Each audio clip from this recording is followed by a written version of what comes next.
Raku lived what appeared to be a normal high school life until he was forced into a fake romantic relationship with Chitoge in order to prevent a serious conflict between their families. While pretending to be in love, Raku became trapped in a complicated romantic situation as several girls connected to a forgotten childhood promise began to appear in his life, each of them holding a key tied to his past. Pulled between obligation, slowly growing feelings, and a promise he could barely remember, Raku struggled to discover who truly held the key to his heart. 10 years earlier, Raku had made a promise with a childhood friend. Before they were separated, they each wore a pendant. Raku kept a pendant shaped like a keyhole, while his childhood friend carried the key. The locket was meant to be opened only when they met again, and the key would reveal what had been locked inside. They had promised to marry in the future. 10 years passed, and Raku grew into an ordinary teenager. On that day, Raku began his morning routine by preparing breakfast. He started by sautéing spices for the meat, cooking pasta, and finishing the dish carefully. Once the food was ready and tasted good, Raku called over the people he casually referred to as troublemakers to eat together. The men, who had intimidating appearances, immediately turned toward him and addressed him respectfully as the young master. They all ate together, genuinely enjoying the meal Raku had prepared. They praised him as a worthy heir. Raku stated that he had no interest in becoming the successor to a Yakuza organization. He explained that he wanted to attend a top university, become a civil servant, and live an honest and upright life while moving forward with purpose. The group reacted enthusiastically. Raku's father, Issei, soon arrived, and the Yakuza members immediately showed respect to him as their boss. Issei mentioned that he would discuss something important with Raku in the near future. Every day, Raku was escorted to school by his father's subordinates. Other students felt uneasy when they passed by the Yakuza members. As Raku walked toward his school, one of the subordinates warned him that an unfamiliar gang had been causing trouble in their territory and advised him to be careful. Raku could not understand why his world was always surrounded by conflict. He even thought about leaving his family behind and living a peaceful life elsewhere. Raku studied diligently so that he could be accepted into a prestigious university, which was why he never had a girlfriend. The only time he had been close to a girl was during his childhood. He often looked at the keyhole pendant as a reminder of that promise. Despite the many challenges he faced in life, that day marked a turning point in Raku's fate. A girl was running toward the school in a hurry. She attempted to climb over the fence and jump down, but unexpectedly landed directly on top of Raku. The impact caused Raku's pendant to be thrown aside. The girl apologized and quickly left the scene. Raku was left confused by what had just happened. Raku then entered his classroom, where Shu and Onodera were surprised to see him. Onodera noticed that Raku's nose was bleeding and showed concern, but Raku reassured her that he was fine. He explained that a girl had accidentally landed on him earlier. Shu was confused, wondering what kind of person would climb a fence and cause such an incident. Raku asked Shu to believe him. Onodera gently handed Raku a bandage to stop the bleeding. Raku was surprised by how close he felt to Onodera at that moment. He even felt that enduring the mishap was worth it just to be near her. Raku felt relieved and happy that he could talk with Onodera, even though he had expected the day to continue going badly. That morning, their homeroom teacher, Hyoko, informed the class that they would be welcoming a transfer student. She then introduced the new student. The transfer student turned out to be the same girl who had collided with Raku earlier that morning. She introduced herself as Chitoge, a transfer student from America with Japanese and American heritage. She spoke Japanese fluently and quickly captured the attention of the class with her bright personality. Her appearance and confidence impressed many of the students, and the classroom atmosphere became lively. Hyoko instructed Chitoge to take a seat in the back row. When Chitoge and Raku locked eyes, both of them were visibly surprised. Raku internally labeled Chitoge as a fierce and troublesome girl, while Chitoge appeared equally displeased. Raku still felt unsettled by the earlier incident, while Chitoge believed she had already apologized sufficiently. The students were shocked by the obvious tension between them. Chitoge was confused as to why Raku continued to dwell on the incident, while Raku felt that the situation had been more serious than she realized. Chitoge grew irritated and viewed Raku as overly sensitive, while Raku responded with equal frustration. Their exchange escalated into visible hostility, startling the surrounding students. Although Raku and Chitoge were seated next to each other, it was clear that the two did not get along at all. Raku was confused because it was his first time ever meeting a girl as annoying as Chitoge. Her personality was completely different from Onodera's and also very different from his childhood friend from long ago. Up to that point, Raku still had not reunited with his childhood friend, and deep down he wished that Onodera could have been his first love. Raku then realized that his keyhole pendant was no longer with him. He remembered that the pendant most likely fell earlier that morning when Chitoge accidentally landed on him. During the school break, Raku asked Chitoge to help look for the missing pendant. Chitoge was puzzled about why she had to help him search for it. Raku explained that the pendant was probably lost when Chitoge accidentally kicked his face earlier. Onodera approached Raku and asked what was going on. Raku told her that he was just trying to find something very important to him. Onodera offered to help, but Raku said that since the pendant was lost because of Chitoge, then Chitoge should be the one helping him look for it. Chitoge reluctantly agreed and asked what kind of pendant she was supposed to find. Raku explained that it was his pendant with a keyhole. Upon hearing that, Onodera looked surprised, as if she recognized the object. Chitoge agreed to search for the pendant on one condition. As a trade-off, Raku was not allowed to talk to her at school ever again, because she disliked boys who complained too much about trivial matters. Suddenly, a teacher showed up and asked Raku to help introduce Chitoge to the school environment. The teacher also assigned them the task of taking care of the school's pet. Raku did not understand why all of this kept happening to him. Chitoge reminded him not to talk to her, but Raku thought it would be difficult to complete their task without communicating, especially since they were not even inside the school grounds at that moment. That day, they ended up spending all their time taking care of the school pet, leaving them with no opportunity to search for the pendant. The next day, during class, Chitoge struggled to keep up with the lesson. Noticing this, Raku gave her his Japanese language notes during the school break because he knew she probably did not have enough time to finish copying everything. Chitoge once again reminded him not to talk to her at school and not to interfere in her business. Raku grew increasingly irritated by Chitoge's attitude. The following day, Raku's class had a physical education lesson, and the students were doing warm-up stretches. At that time, Shu asked since when Raku had become close to Chitoge, because Raku was often seen together with her after school. Raku denied being close to her. Shu commented that Chitoge was very beautiful, and that many boys were curious about her. Raku completely disagreed with the idea of Chitoge being considered beautiful. During the class, Chitoge managed to perform an impressive move on the bar, and her classmates cheered and praised her. In Raku's mind, her beauty felt exaggerated and awkward. Chitoge noticed his reaction and responded by acting recklessly, causing a small commotion that the teachers quickly put under control. When Raku arrived home, he still could not believe Chitoge's wild behavior and wondered what kind of environment she had grown up in. Suddenly, one of the Yakuza members mentioned that there was trouble involving a rival group in Alley 3, and they rushed out to deal with the situation. It could be said that Raku lived in a rather rough neighborhood. The next day after school, Onodera gave Raku some bandages to treat his injuries. Raku mentioned that Chitoge was a very intense and intimidating girl. Even so, Onodera thought that Raku was still being kind to Chitoge, since she had seen him lending his notes to her. Raku felt genuinely happy hearing that. Onodera then asked where Raku had bought the missing pendant. Raku explained that the pendant was a gift from someone 10 years ago. Onodera was shocked to hear that. Raku admitted that he had made a promise, which was why he had to keep the pendant with him at all times. Over the next few days, Raku and Chitoge continued searching for the pendant every time they walked home from school. Chitoge complained because despite searching for several days, they had made no progress at all. Raku then asked why Chitoge had suddenly transferred to the school. Chitoge explained that the move was related to her parents' work, but she refused to go into detail when Raku tried to ask more. She clearly did not want to talk about her personal life with him. As Chitoge walked past Raku, he caught her scent, which strangely made him feel as though he had smelled it somewhere before. After growing tired from searching, Raku went to the riverbank and thought about where he might have encountered that familiar scent in the past. Suddenly, he noticed a disturbance caused by a mafia group nearby. He could not believe that the situation around that area seemed to be getting more and more chaotic. The next day, Chitoge arrived late to help Raku search for his missing locket.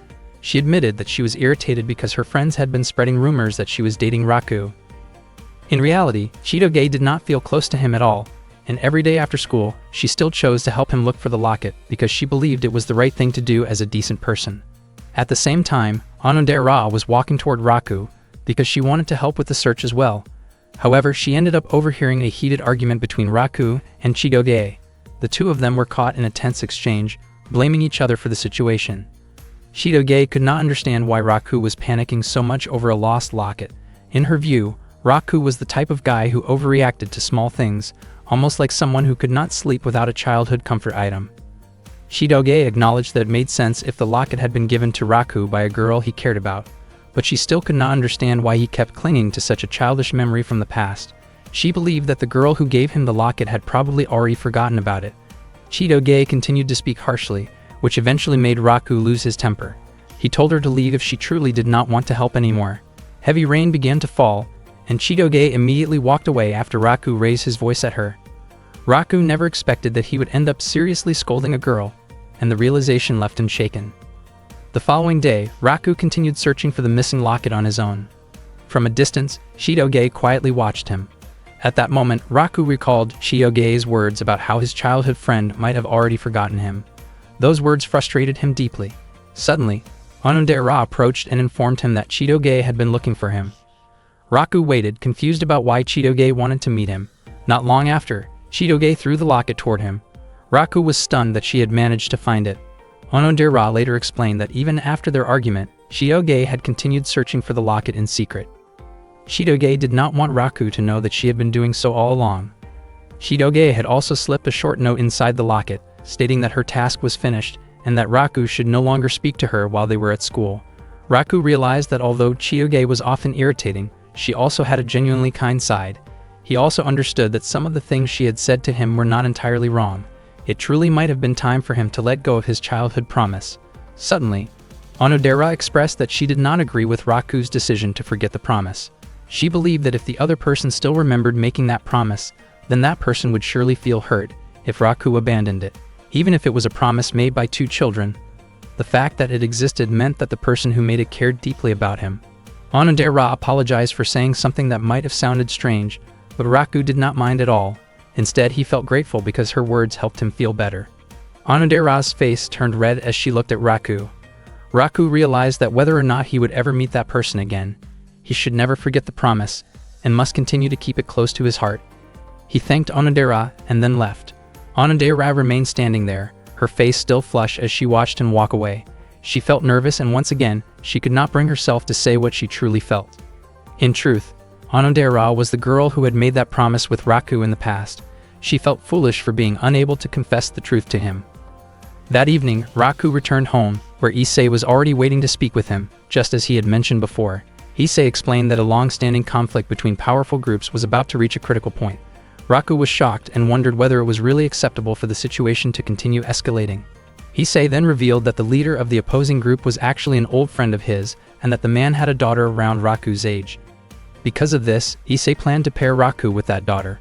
Raku was stunned by the idea, but it turned out to be a strategic arrangement. If the heirs of both families appeared to be a couple, their followers would hesitate to take drastic action.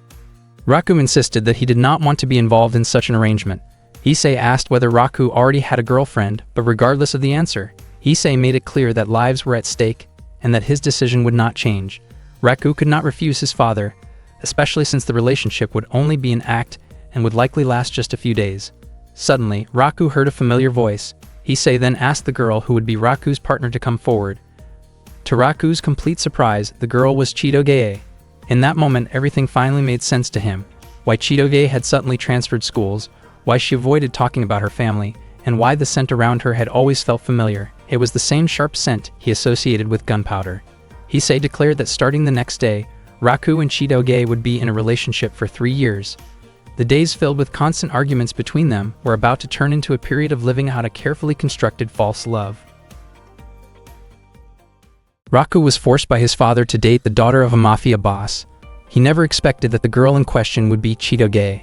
Only then did he find out that Chitoge was the daughter of a mafia leader, and at the same time, Chitoge also never imagined that Raku was the heir of a Yakuza family. Chitoge's father, named Adult, was the boss of the Beehive Mafia gang. Issei was the one who introduced Adult and Chitoge to Raku. Adult mentioned that Issei had talked a lot about Raku before this meeting. Both Chitoge and Raku strongly objected to the idea of dating each other, but Issei explained that they really had no other option. Neither side wanted to allow a conflict between groups to break out.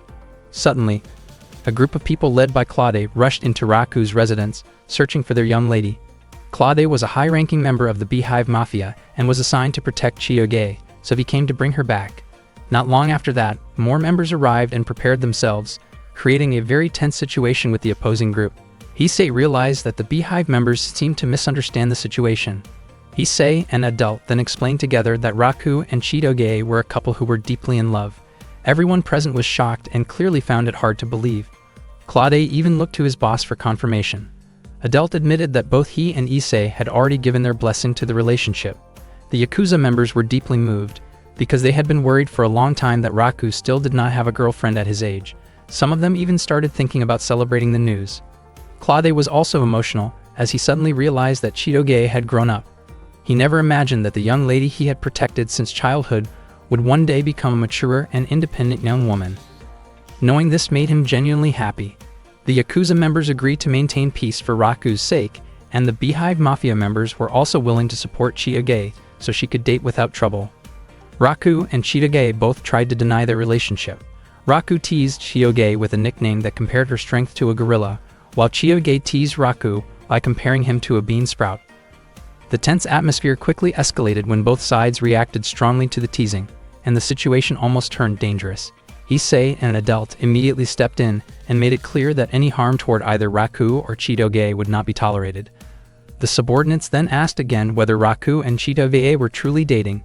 Seeing no other way out, both of them felt pressured and had no choice but to go along with the story.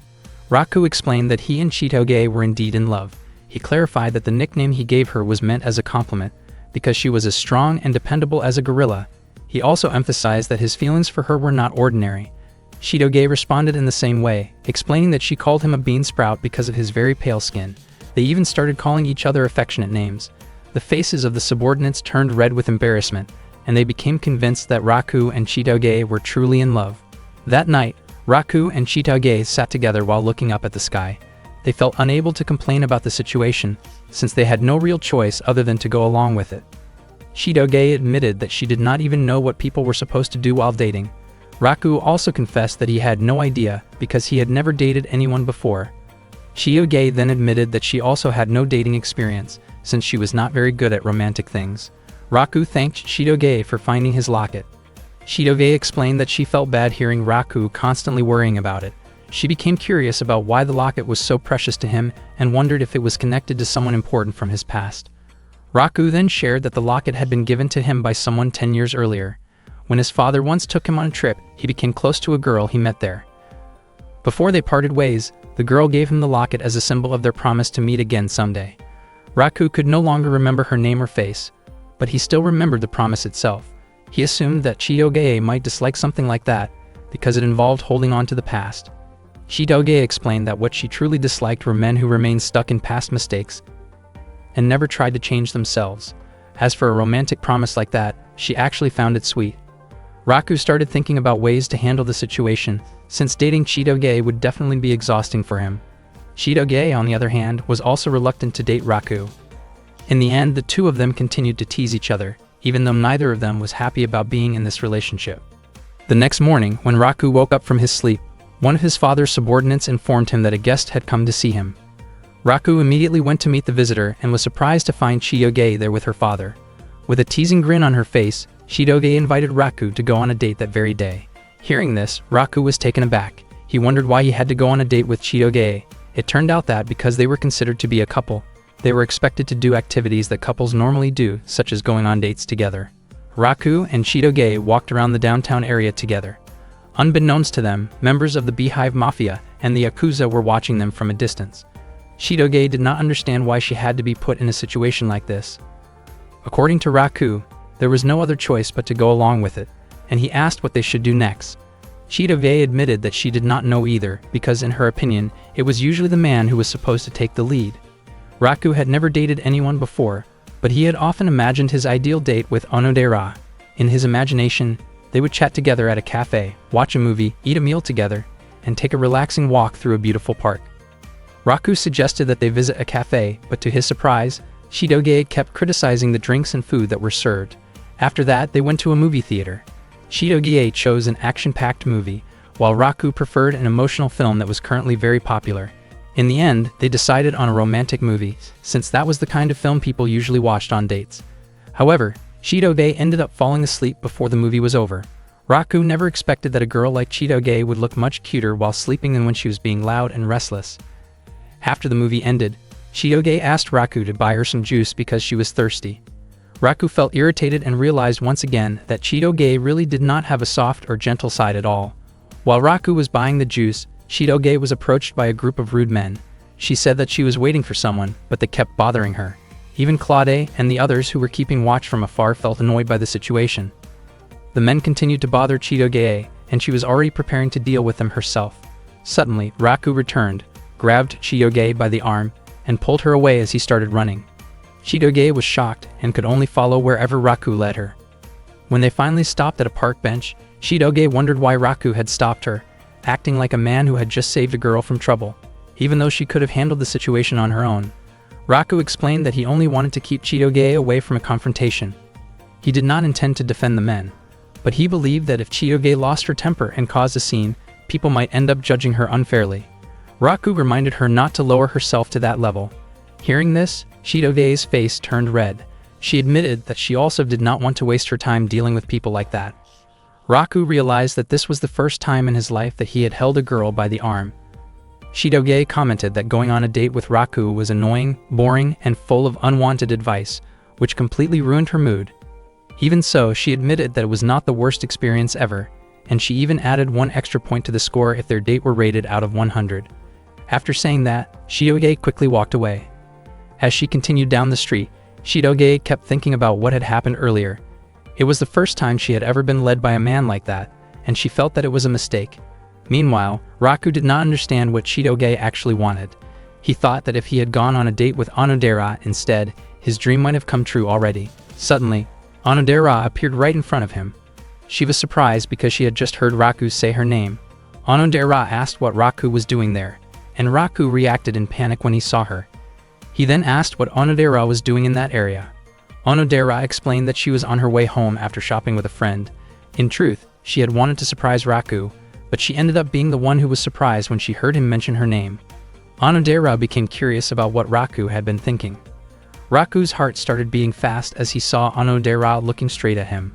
At that moment, Chitoge was in the restroom. By chance, she overheard her father's subordinates talking. It seemed that they were starting to suspect her relationship with Raku, because it did not look affectionate like it did back at the Yakuza house. Instead, they often saw the two of them arguing. Realizing that her situation could become risky, Chitoge quickly put on a cute act again. She approached Raku while calling him by an affectionate nickname, her face slightly flushed. However, the moment she reached him, her body froze when she saw that Onodera was standing there as well. Onodera did not expect what she had just heard. After hearing Chitoge call Raku by an affectionate nickname, she asked whether that meant Chitoge and Raku were dating. Raku and Chitoge immediately denied it, but they both realized that their father's subordinates were watching them closely. Raku had no idea what to do, especially because he did not want Onodera to think that he was in a relationship with Chitoge. Unexpectedly, Chitoge suddenly held onto Raku's arm and claimed that she and Raku really were a couple who had just started dating. Onodera was shocked by that statement. Raku froze, unsure how to react. Chitoge then urged Raku to go along with it. She understood that Raku would feel embarrassed if their classmates found out, but at that moment, their safety was what mattered most. Maybe if it were only their classmates, Raku would not care. But the real problem for him was that he did not want Onodera to believe he was dating Chitoge. Onodera admitted that the news surprised her because she had never known about it before. Raku tried to deny it again, but Chitoge kept insisting on the opposite. Feeling irritated, Chitoge lightly stepped on Raku's foot to get his attention, then excused herself and left. Onodera asked whether it was really okay to let Chitoge go home alone. Raku replied that it was fine because he would catch up with her later. Meanwhile, Claude felt that even though he could not follow Raku and Chitoge everywhere, something about their relationship seemed off to him. He decided that he would eventually confront Raku for getting too close to Princess Chitoge, though his intention was more about setting things straight than causing trouble. Raku then tried to explain to Onodera that he and Chitoge did not have the kind of relationship she was imagining. However, Onodera became even more convinced that Raku was simply too shy to admit it. She said that she understood his feelings, but in her view, Raku did not need to treat Chitoge so coldly because it came across as unkind. Onodera also felt that Raku and Chitoge looked very compatible and even seemed like a couple deeply in love. Raku never expected Onodera to believe the story so completely.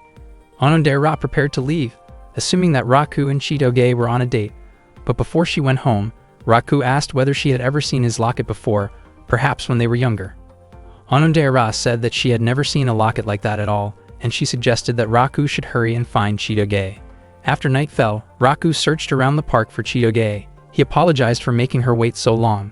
Chitoge scolded Raku, saying that even though she had tried her best, Raku had ended up doing the opposite of what she expected. Raku bought dorayaki as a way to apologize.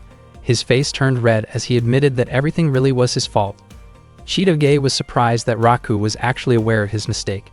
Raku urged her to try the dorayaki right away, but when she opened the package, it turned out she did not like dorayaki at all.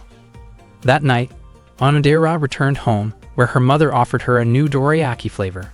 Onodera chose to go straight to her room instead. She looked at an old photo of Raku from when he was a child and felt conflicted because she had not told him the truth. She realized that by staying silent, it was only becoming harder for her to ever say what she really felt to Raku. One day, Chitoge accompanied Raku while he took care of the school's animals. Chitoge admitted that even though Raku handled everything on his own, he took very good care of them. Raku explained that he treated the animals like his own family. Unexpectedly, many of the animals he fed became overly energetic and crowded around him, but Raku laughed happily and casually complained about how troublesome they were. Chitoge asked how many animals were actually there.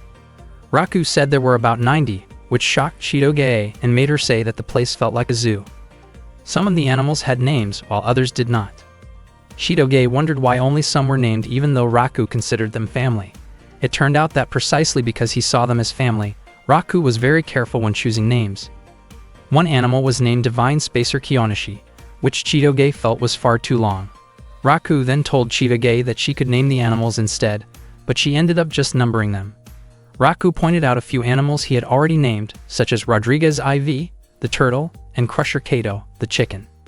Chitoge reacted with curiosity, casually wondering what kind of food those animals might like, which made the moment feel awkward but lighthearted. In the past, a young Raku approached a little girl and asked why she was crying. The girl explained that the picture book she was reading had a sad ending. She said she loved the book very much, but the story made her heart ache. After hearing that, Raku changed the ending into a happy one. The girl felt relieved and happy because the new ending was beautiful. She smiled warmly and asked for Raku's name. However, before she could say her own name, the adult Raku suddenly woke up from his sleep.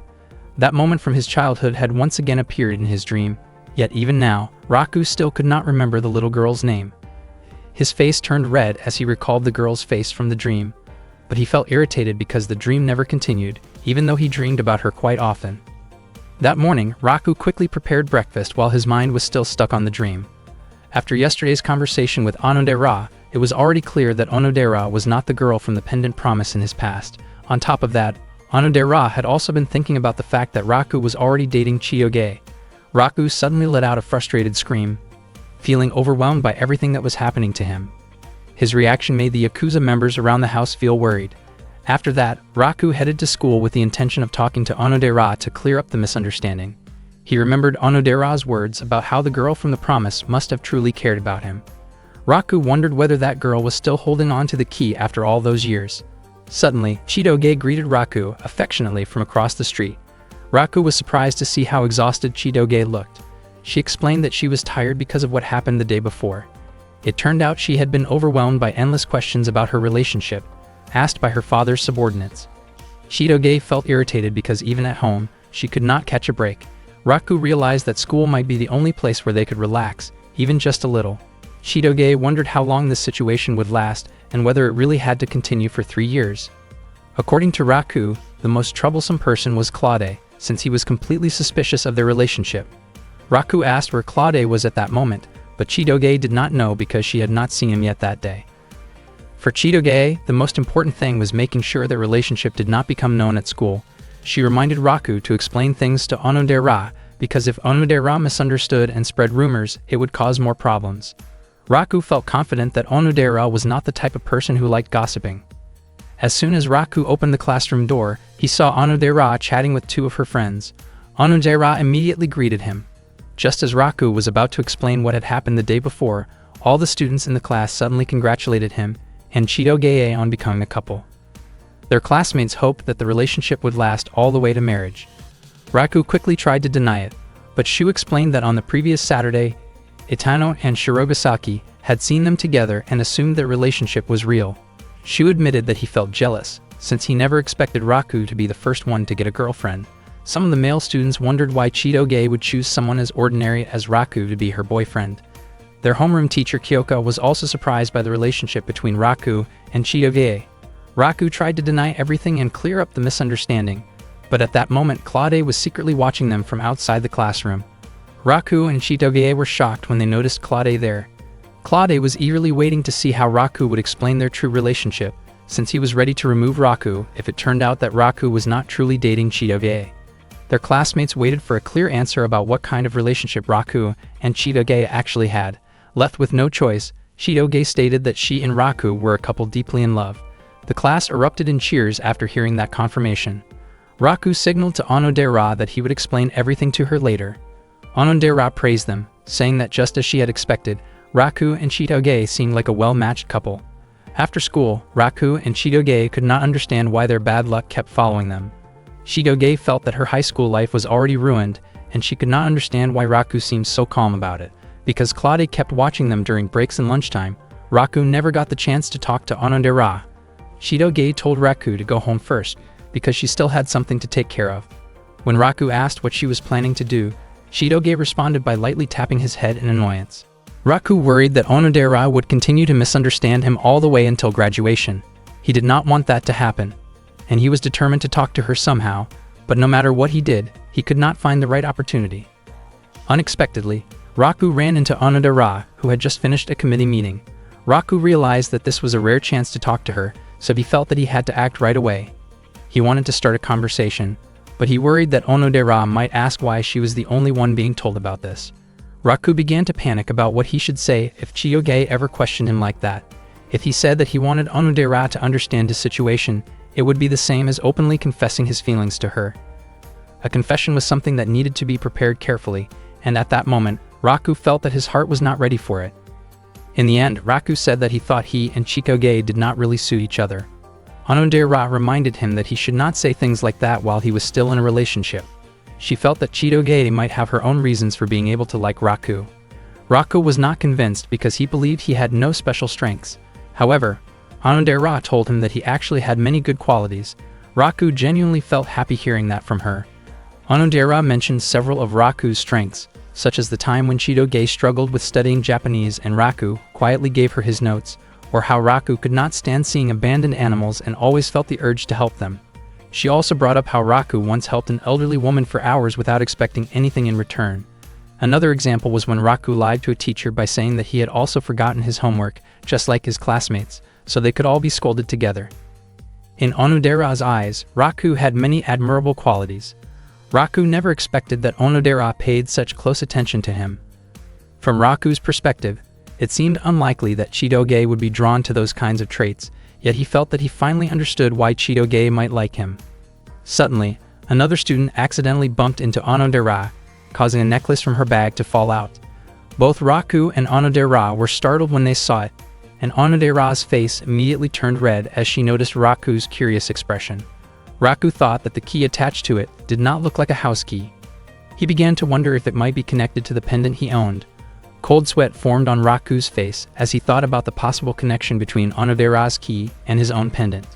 Onodera quickly picked up the key and nervously said that it was her house key, only to suddenly correct herself and claim that it was actually the key to a bookshelf at her home. She looked extremely flustered and hurried away. Raku was surprised that Onodera could act like that. His heart was still racing even though Onodera had said that the key was not what he thought it was. Despite that, Raku found himself hoping that Onodera might be the girl involved in that promise. He could not stop thinking about whether the key was really just for a bookshelf. Meanwhile, Onodera continued watching Raku from a distance, her face still red as she thought about him. Raku then realized that he had once again missed the chance to tell Onodera about the true nature of his relationship with Chitoge, but he believed there would still be another opportunity the next day. The next morning, Raku and Chitoge greeted each other warmly when they met in class. They were forced to act that way to avoid making Claude suspicious. Their classmates cheered happily when they saw how close the two of them looked. In reality, neither Raku nor Chitoge enjoyed keeping up the act, but they had to stay cheerful in front of everyone, especially since Claude continued to watch them from outside the classroom window. At that moment, Ruri, Onodera's close friend, admitted that she felt jealous of how close Raku and Chitoge seemed. During the lesson, Onodera kept staring at Raku again and again. When break time arrived, Raku approached Chitoge and asked why she looked so nervous. The two of them chose a quiet place to talk privately. Chitoge complained about how everything had turned out this way. Raku felt that they needed to find a way to outsmart Claude. Chitoge said that since Claude was already suspicious, he would not be willing to listen to anything Raku had to say. She also mentioned that Claude probably would not show up after school that day because he had other business to attend to. Chitoge felt that if things continued like this, nothing would change. Raku thought that it might be okay to tell the truth to a close friend who could keep a secret.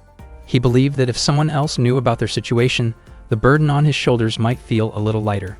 Chitoge told him that he should be the one to say it first. After that, she did not want Raku to keep talking with her. She even asked him to go home first because she had something to take care of. Raku was confused about why Chitoge suddenly started acting that way. That afternoon, Raku was heading home together with Shu. Shu had not expected Raku to open up about Chitoge to him. Raku felt confused because he believed he had not done anything wrong, yet Chitoge had acted strangely toward him. According to Shu, girls were naturally sensitive. Shu even wondered whether Chitoge's lips might feel soft, but Raku explained that nothing like that had ever happened between him and Chitoge.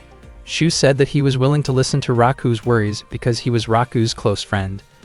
The two of them went to a spot near the river to talk.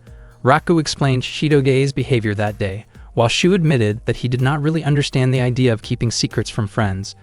Raku still could not understand why Chitoge had suddenly started acting that way, or perhaps she was simply in a bad mood. Shu guessed that Chitoge might be having trouble fitting in socially. Raku thought that if Chitoge had close friends, her secrets would not feel like such a burden. It seemed that Chitoge truly did not have friends. Although she had spoken with other girls before, she never acted close to anyone other than Raku. After school, when Raku turned in his assignment at the teacher's office, he asked about Onodera. Ms. Kyoko told him that Onodera had already gone home because there was no committee meeting that day. Raku felt disappointed, since that day had been a good chance for him to talk with Onodera.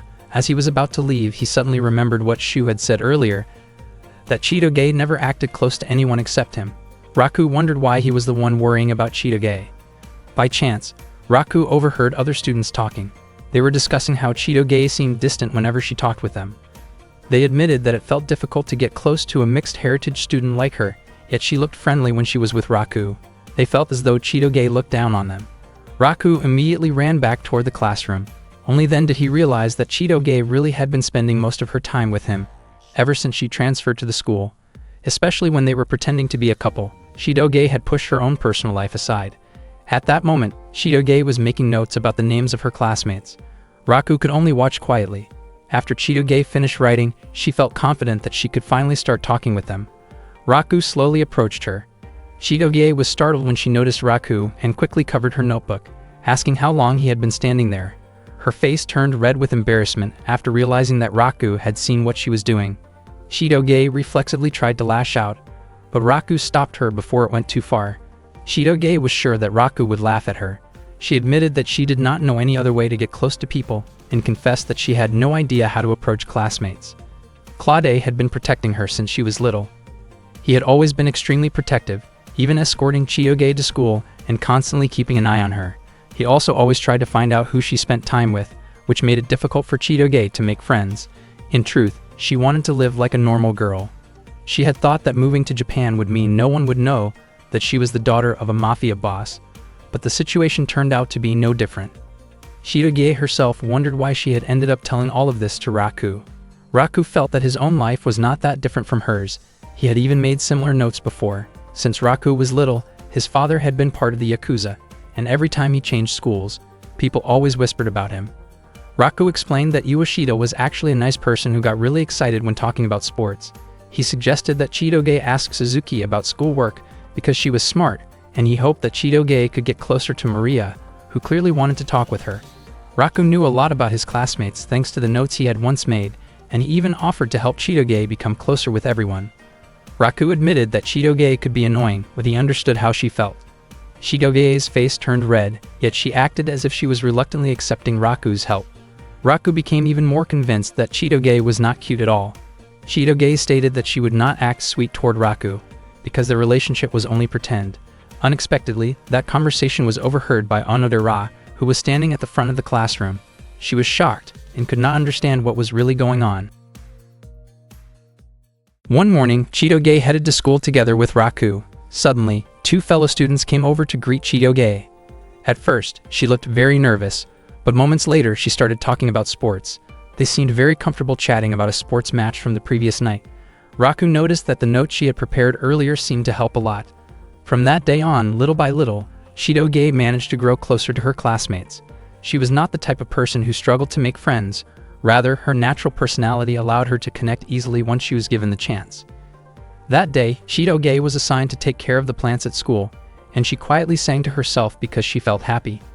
Her high school life was finally going the way she had imagined. Her mood even improved whenever she saw the school's plants and animals. She proudly told Raku that she was planning to go to McDonald's with her friends later. Raku did not feel jealous, since he also went there often. In Chitoge's mind, she felt that if she were to break up with Raku, her life might become even more perfect. Previously, whenever Raku was near her, Chitoge always showed a sulky expression, but this time she actually smiled at him. Unfortunately, Raku misunderstood her attitude. Chitoge had not really changed at all, and was still the same troublesome girl as ever. At the same time, Ruri and Onodera were watching them from a distance. Ruri did not like how close Raku and Chitoge seemed to be. Instead, she was worried about Onodera's feelings, since she realized that her best friend had feelings for Raku. Hearing this, Onodera was surprised and tried to deny it, but Ruri was completely convinced that Onodera liked him. Onodera felt that she was nothing more than an obstacle, because Raku already had a girlfriend. Ruri confidently stated that she believed Raku also had feelings for Onodera. Onodera's face immediately turned red, and she could hardly believe what Ruri was saying. Ruri had been watching the two of them for a long time and even suggested that Onodera should try dating Raku. Onodera admitted that Ruri's words were painfully honest. Ruri gently patted Onodera's head and reminded her that there was no rule saying Onodera could not get close to someone just because that person liked someone else. Onodera realized that Ruri had a point. Ruri told her not to worry and promised to create an opportunity for her. She then walked straight toward Raku, making Onodera panic and worry about what Ruri might say to him. In the end, Ruri simply suggested having a group study session in Raku's room. Raku was surprised by the idea, but immediately agreed. After school, Raku invited Ruri, Onodera, Shu, and Chitoge to his house. They were greeted by members of the Yakuza. One of them, Ryunosuke, asked whether Raku was planning to hold a study session. Raku asked Ryunosuke to prepare some tea right away. He did not understand why Ruri had suddenly suggested studying at his place. He also never expected that Onodera, the girl he liked, would join them, which made him feel extremely grateful. Ruri then asked why Shu had come along as well.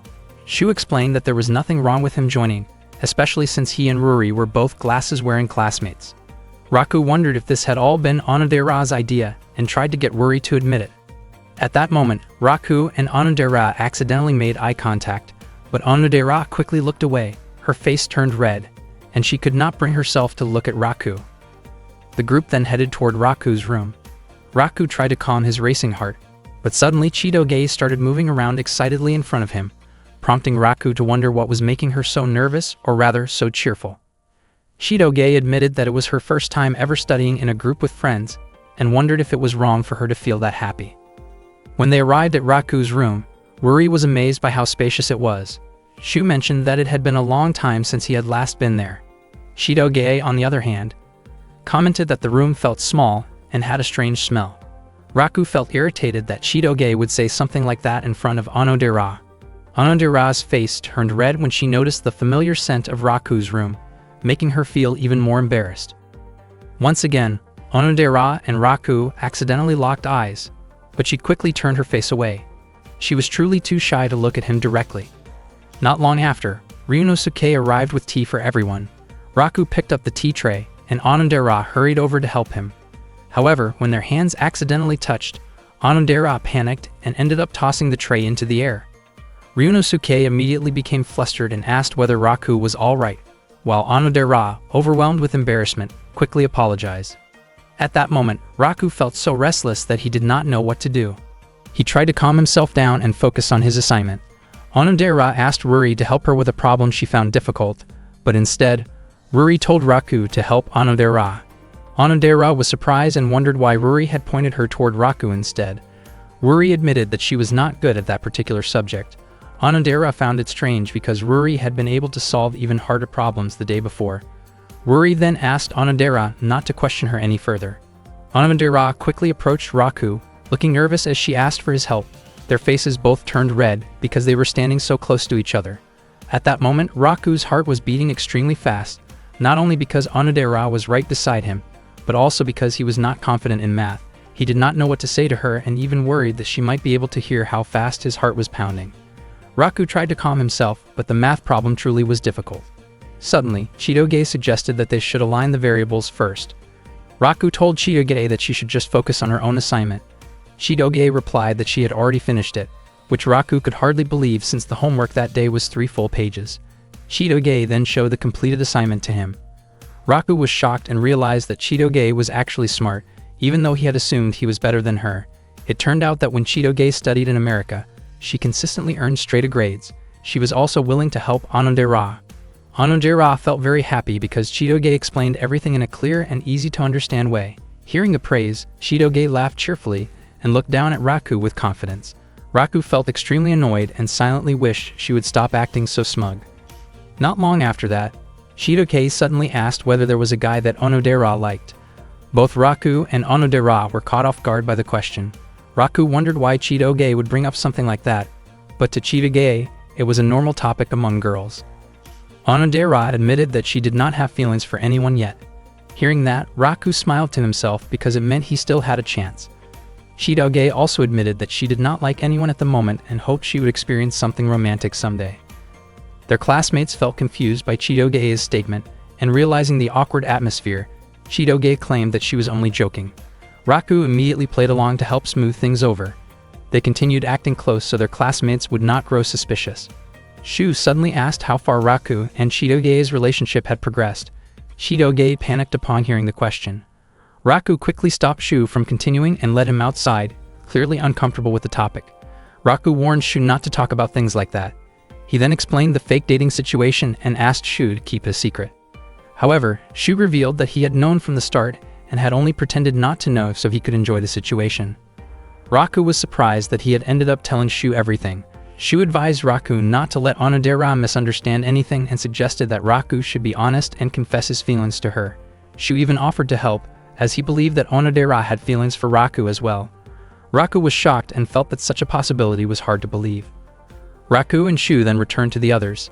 Raku kept thinking that if Onodera truly liked him, his life would become incredibly happy. Unbeknownst to him, several Yakuza members were watching from a distance. They were suspicious because there seemed to be no progress in Raku and Chitoge's relationship. Even inviting Chitoge to his house required bringing other friends along. The Yakuza members decided to help Raku grow closer to Chitoge. They asked Raku and Chitoge to retrieve some expensive tea stored in the warehouse. Ruri felt relieved because she had been feeling awkward around Onodera at the time. When they arrived at the warehouse, Raku asked Chitoge to go inside with him, but she refused and chose to wait outside. Suddenly, someone pushed them both inside and locked the door from the outside. It turned out that the Yakuza members had done it on purpose to give Raku and Chitoge time alone together. Raku repeatedly knocked on the warehouse door, but it was no use. He wondered why the Yakuza members would go that far, especially after they claimed they could only help up to that point. Despite the situation, Raku remained calm because he believed they would eventually find a way out, especially since there was a ladder and a window inside. He apologized to Chitoge for the Yakuza members' actions. Unexpectedly, Chitoge held on to Raku tightly from behind. She was extremely frightened and reacted defensively when she realized how close they were. Chitoge admitted that she felt uncomfortable in dark, confined spaces due to a past experience where she had been stuck inside a washing machine for several hours. She asked Raku to stay still because holding on to him helped her feel calmer. At that moment, Raku realized that there was another side to Chitoge he had never seen before. Being so close to her, he became aware of her shaky breathing and her teary eyes, and he could sense the warmth of her presence. Raku admitted to himself that Chitoge truly had a gentle and charming side. However, he quickly pushed those thoughts away, reminding himself that he had already decided to give his heart to Onodera. Chitoge noticed a ladder and wondered whether they could get out through the window, but her condition at the time made it impossible for her to climb. She asked Raku to go out first and look for help, yet he could not bring himself to leave her alone in the storage room. He believed the Yakuza members would eventually open the door, so he chose to stay and keep her company. Chitoge grew irritated, feeling that Raku was trying too hard to act cool in a way that did not suit him. After that, she suggested that they talk. because staying silent would only make her feel more scared. Raku did not even know what they were supposed to talk about. Chitoge suggested that he tell an amazing story, but Raku admitted that he was not good at talking about things just like that. She then asked how he felt about Onodera at that moment. Raku was startled and wondered why she suddenly brought that up. According to Chitoge, Onodera seemed like an impressive person who was sweet and friendly, so she felt she could probably get along well with her. Raku admitted that Onodera really was kind, warm, and thoughtful. He also thought that she was beautiful, neat, charming, and feminine, and he felt confident that Onodera was the kind of girl many people would admire. Chitoge asked whether Raku might be hiding feelings for Onodera. He panicked, realizing that she had noticed. Chitoge admitted that she agreed with his opinion about Onodera. She then suddenly wondered why everyone kept bringing up questions about kissing and whether it was really that important. Raku did not understand why people enjoyed talking about that topic so much. Chitoge commented that she would rather face something extreme than ever kiss Raku, though the remark came off as exaggerated and emotional rather than serious. Raku became convinced that she had never kissed anyone before. Chitoge, on the other hand, suspected that Raku was the inexperienced one, while she claimed to have kissed many people, explaining it as a form of greeting in other countries. Raku pointed out that they were talking about kissing on the lips, not a friendly greeting on the cheek. They kept arguing back and forth about the subject. As the debate went on and became more heated, Raku unexpectedly stopped feeling scared. Because of that, Chitoge felt confident that she could finally climb the ladder. She quickly stood up, but then she stumbled and her body landed right in front of Raku. Their faces turned red because they were suddenly so close that it looked as if they were about to kiss. At that moment, Claudia arrived and opened the storage room door. Seeing how close they were, he teased Raku, implying that he should not rush things like that. Ruri then appeared and admitted that she felt relieved since she had been worried about them the entire time. Unexpectedly, Onodera also arrived and saw the scene. Her face turned red, and she apologized for interrupting before quickly leaving the area. Raku felt deeply upset because Onodera had misunderstood the situation. He never imagined that such drama would bring their group study session to an abrupt end. That night, after taking a bath, Chitoge read through a friend's notebook.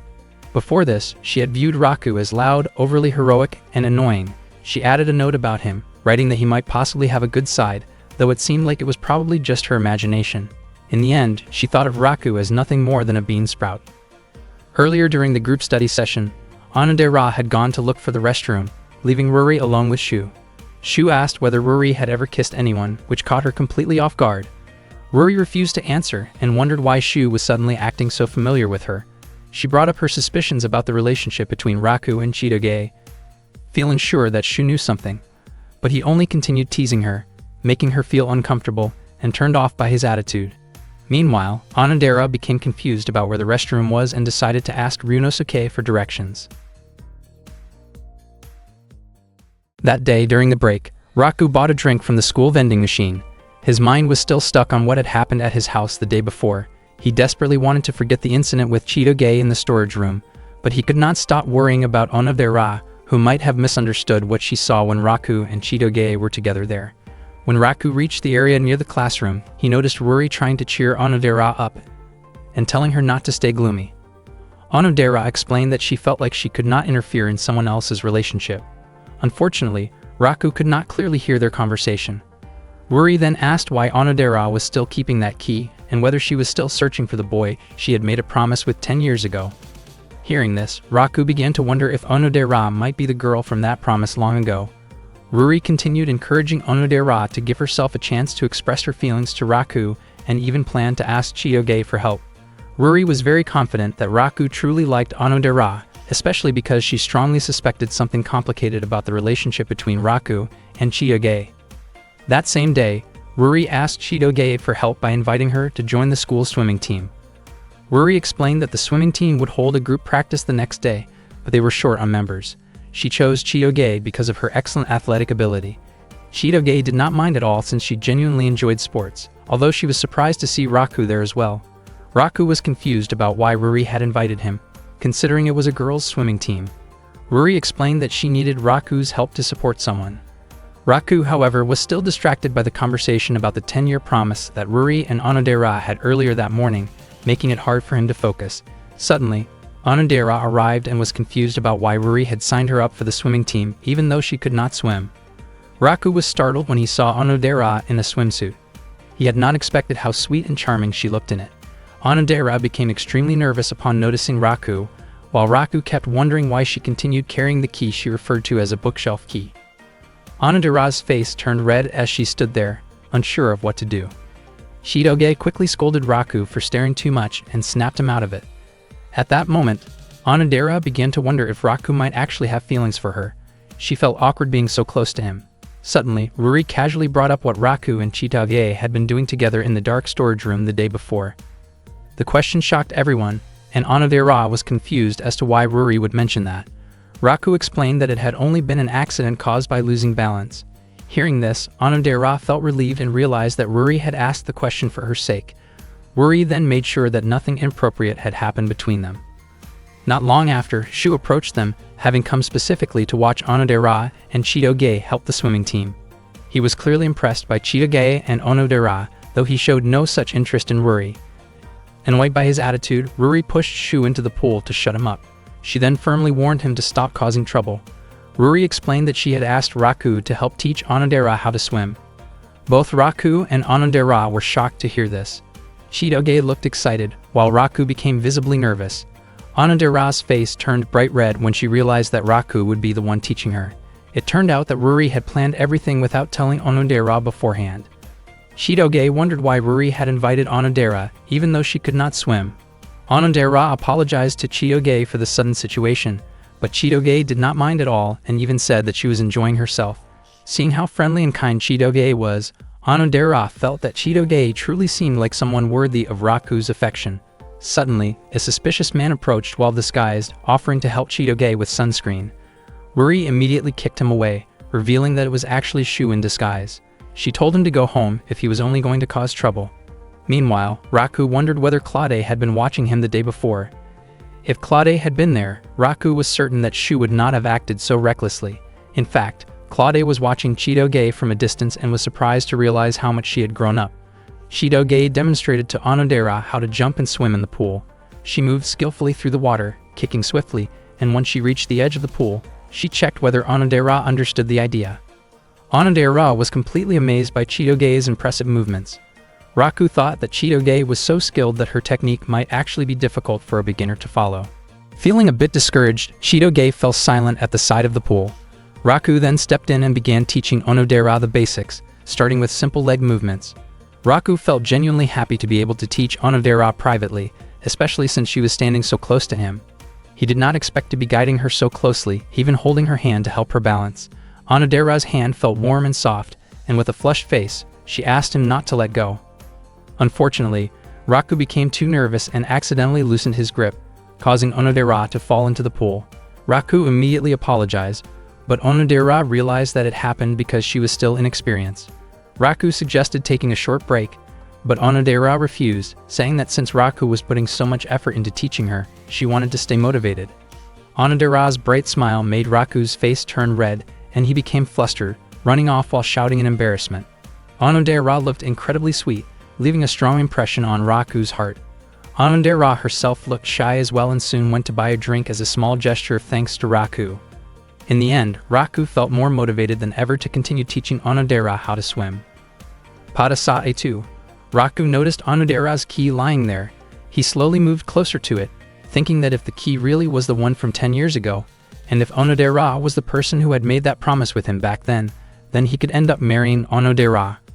For now, the most important thing was to confirm whether the key could open his locket. Raku then tried to insert the key into the keyhole of his locket. Unexpectedly, the key would not fit at all, and he suspected that it was a different key. Suddenly, Onodera arrived carrying tea together with Chiyoge and Ruri. Raku was startled by their sudden appearance. Onodera looked confused and wondered why Raku was holding what appeared to be a key from the girls' changing room. The situation quickly escalated, and they restrained Raku, completely misunderstanding what was happening and assuming the worst about his intentions. Raku desperately tried to explain the misunderstanding, but they did not listen. He himself was confused about why the changing room key had such a strange design. Ruri explained that the principal had designed it and that the principal's taste seemed old-fashioned. Onodera believed that everything was just a misunderstanding and that Raku was not the type of person who would do something inappropriate. Hearing Onodera defend him like that deeply moved Raku. Because of Onodera's trust, Ruri released Raku and asked him to continue teaching Onodera how to swim again the next day. Raku thanked Onodera sincerely for believing in him. Ruri then apologized to Chitoge for having to borrow Chitoge's boyfriend to help Onodera practice swimming. Chitoge became flustered when Ruri mentioned the word boyfriend, and her reaction made Ruri even more suspicious. The next day, Raku returned to the swimming pool to teach Onodera again. Not long after that, Chitoge came over to them. Raku felt curious about why Chitoge was not wearing the same swim outfit as before. Chitoge explained that everything had been rushed the previous day and that she had not prepared a proper school swim uniform. She teased Raku by implying that he seemed very curious, which led Raku to comment that things would be easier if her behavior were calmer. Hearing that, Chitoge immediately got upset and lashed out at him, then asked about Onodera's progress. Raku explained that as long as Onodera used a flotation device, she would be able to manage. Chitoge was shocked, thinking that meant Onodera still could not swim properly at all. Raku felt that this was normal, since no one could master swimming with just one day of practice. They continued arguing back and forth until Onodera arrived with Ruri. Raku asked if Onodera was feeling okay. Onodera said that she had practiced swimming techniques in the bathtub. Raku told her not to push herself too hard and reminded her that all she needed to do was swim until the finish line. Seeing this, Chitoge wondered why Raku treated Onodera differently compared to others. Raku responded that there was no reason for him to be especially considerate toward Chitoge. Chitoge felt hurt by the difference in how Raku treated her compared to Onodera. Because of that, they ended up arguing intensely once again. Ruri found it strange and wondered whether the two of them were fighting because they were close or because they truly disliked each other. Their public behavior toward each other was very different from what she was seeing now, which only made her more curious about what kind of relationship they actually had. The swimming competition then began. Raku reminded Chitoge to warm up first, but she refused. Only Onodera wore a flotation device, since she was still unable to swim on her own. She encouraged herself to make it to the finish line. When the signal was given, all the participants jumped into the pool. Raku apologized to Ruri, feeling that just one day of practice was not enough to make Onodera skilled at swimming. Ruri was surprised that Raku took it so seriously, since she had only been joking. Still, Onodera was able to keep going and did not sink during the swim. Suddenly, Chitoge began to sink because both of her legs cramped up due to not warming up beforehand. Raku immediately jumped into the pool to save her. He managed to reach Chitoge and support her, and everyone there praised Raku for his quick action. He quickly brought Chitoge to the edge of the pool. Shu rushed over and asked about Chitoge's condition. Raku said that she had not swallowed much water, but after Shu checked her, he realized that Chitoge was not breathing. Everyone panicked. Shu told Raku that emergency breathing assistance was needed, which shocked Raku. He thought that this was not something he was prepared to do and wondered why it had to be him. Onodera's face turned red, and Ruri pointed out that Raku was the one who should do it, since he was Chitoge's boyfriend. Raku never expected that he would end up having to give emergency rescue breathing to Chitoge in front of so many people, especially with Onodera being there as well. However, because it was an urgent situation, someone had to step in and help. In his mind, Raku could not stop thinking about how giving rescue breathing felt no different from putting his lips close to hers. He felt extremely conflicted and hesitant, but in the end, he decided that helping her was the right thing to do. Just as his face moved closer to Chitoge's, she suddenly regained consciousness and reacted in shock, causing Raku to be sent stumbling back in surprise. Later on, inside the girls' changing room, Onodera was changing clothes together with Ruri.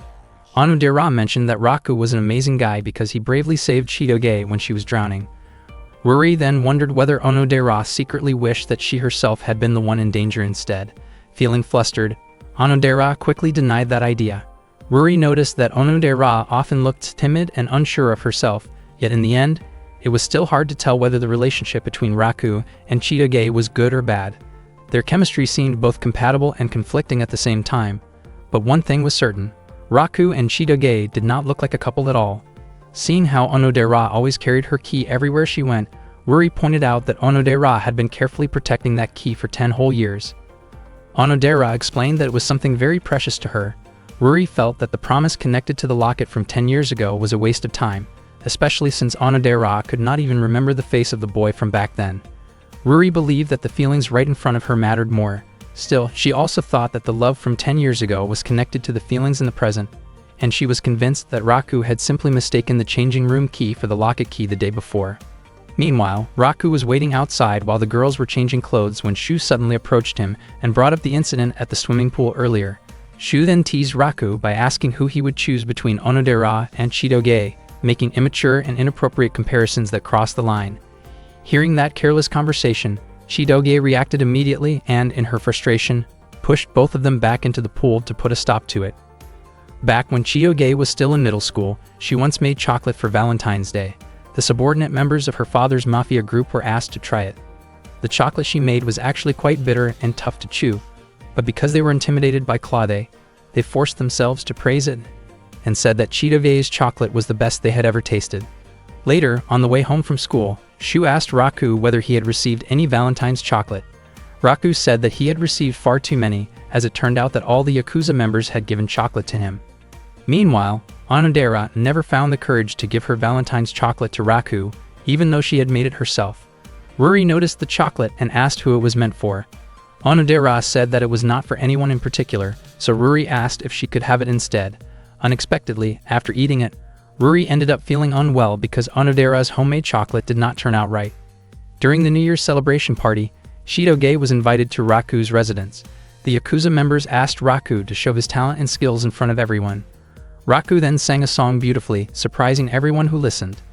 At that moment, Chidoge realized that Raku was actually very talented when it came to singing. One day during the lunch break, Chidoge had lunch together with Ruri and Onodera inside their classroom. She opened the lunchbox she had brought from home, and the moment the lid was lifted, Ruri and Onodera were stunned by what they saw. Inside were fish roe, foie gras, caviar, lobster, fried pork cutlets, shark fin spring rolls, and even a filet mignon steak. Onodera became curious about what kind of job Chidoge's parents actually had. Chidoge looked nervous and said that she came from a normal family. Ruri found it hard to believe and realized that Chidoge was actually from a wealthy background. Chidoge herself noticed that the lunch she brought did not look ordinary at all. The three of them were getting closer and agreed to call each other by their first names only. Nearby, several male students looked delighted while watching the friendly interaction between the three beautiful girls. Chidoge apologized because she had been disqualified from the swimming practice match, even though she was supposed to help Ruri's team. Ruri said it was not a problem, especially since she had been the one who pushed Chidoge too hard from the start, and she was just relieved that Chidoge was still okay. Even though Ruri had done it for Onodera's sake, she still felt deeply guilty. Chidoge explained that the reason she had sunk was because of Raku, since everything he had said before the practice match had annoyed her. She even felt that, while she was unconscious, Raku had still tried to startle her, and in her eyes, he was nothing more than someone beneath her. Onodera then told Chidoge that the person who saved her was actually Raku. Chidoge's face instantly turned red, as she could not believe that the soft and unreliable Raku had helped her. Onodera said that Raku's actions the day before had been impressive, especially when he suddenly dove in to save Chidoge. Onodera also felt uncomfortable hearing Chidoge describe Raku in such a demeaning way. Chidoge began to feel bad for having lashed out at Raku twice. Ruri said that it was not too late for Chidoge to apologize and thank him properly. Chidoge insisted that she could never do something like that, but Onodera encouraged her and even offered to help. Chidoge eventually went to see Raku. She looked nervous about bringing up what happened the day before, but Raku misunderstood and thought she was talking about Shu's comment about her stomach looking a bit round. He promised he would never tell anyone about it. Chidoge was shocked, since that was not what she meant at all. Raku was also confused about why Chidoge had been so rough with him the day before, even though he had not said anything offensive. He even suggested that she might feel better if she balanced her diet by eating more vegetables and less meat. Chidoge became irritated and reacted harshly toward him again. After that, she tried once more to apologize, this time asking about Raku's favorite food. Instead of understanding her intention, Raku suspected that she might be planning something unpleasant and wondered what she was actually trying to do. Earlier, Onodera had suggested that Chidoge give Raku something as an apology. Chidoge handed him a peanut butter bread as a way to thank him for what happened the day before, but Raku said that he preferred chunky red bean paste instead. Chidoge grew annoyed once again and responded sharply toward him. Chidoge still did not give up and tried to meet Raku again later. She brought up the incident from when she had sunk in the pool and said that she had only just learned that Raku was the one who saved her. She admitted that she never expected Raku to be someone who could act so bravely. Raku's face turned red after being described as brave by Chidoge, and it was a relief to him that she did not feel uncomfortable about his attempt to help her breathe.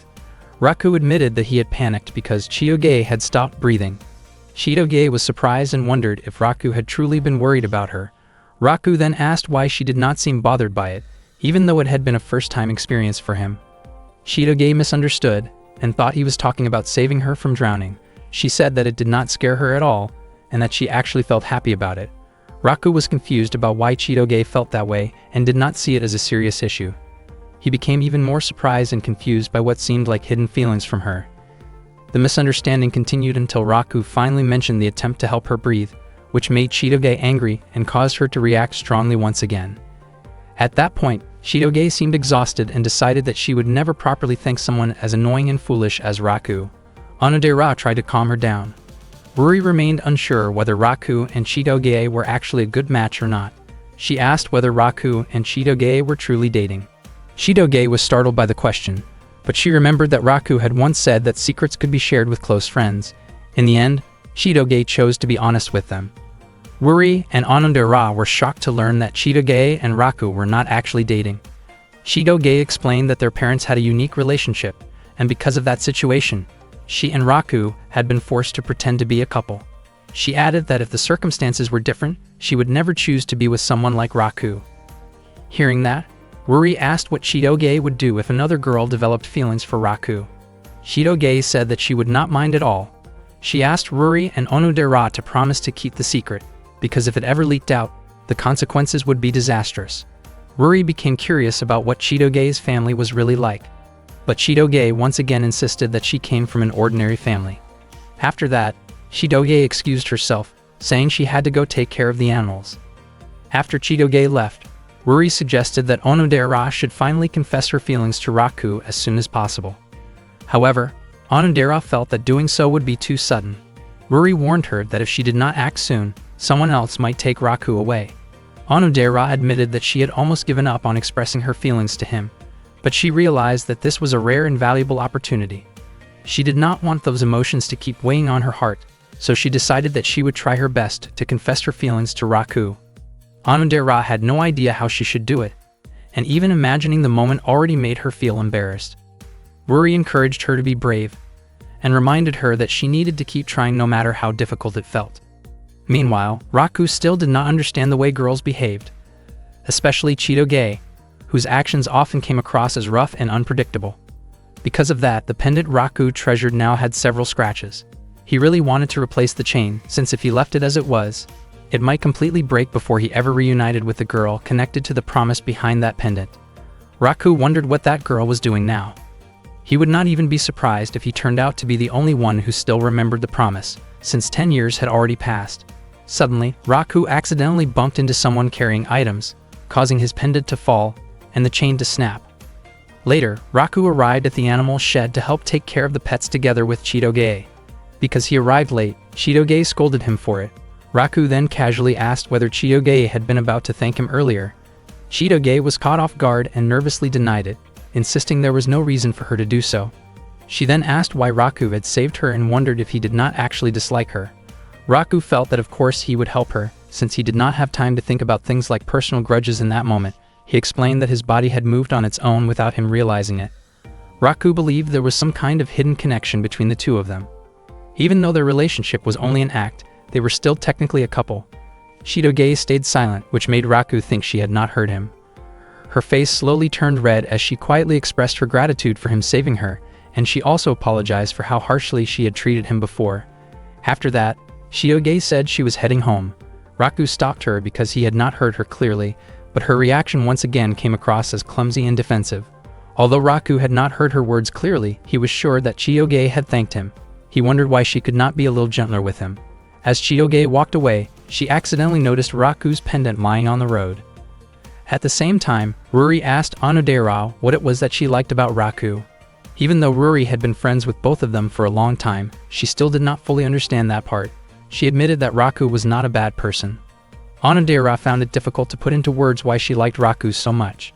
Suddenly, Raku entered the classroom and greeted them. Seeing that, Ruri quickly left so that Raku and Onodera could be alone together. Onodera's face turned bright red from nervousness. Raku was confused about why Ruri had run off so fast. Onodera truly wanted to confess her feelings to Raku, but not in such an abrupt situation. It turned out that Ruri was watching from a distance to make sure Onodera would not run away. Onodera's heart was pounding intensely, and she felt so nervous that she could not bring herself to say anything that day. Raku noticed how red her face was and wondered if she might have a fever. When he instinctively checked her temperature, it only made her feel even more flustered. Raku panicked and offered to take her to the hospital immediately.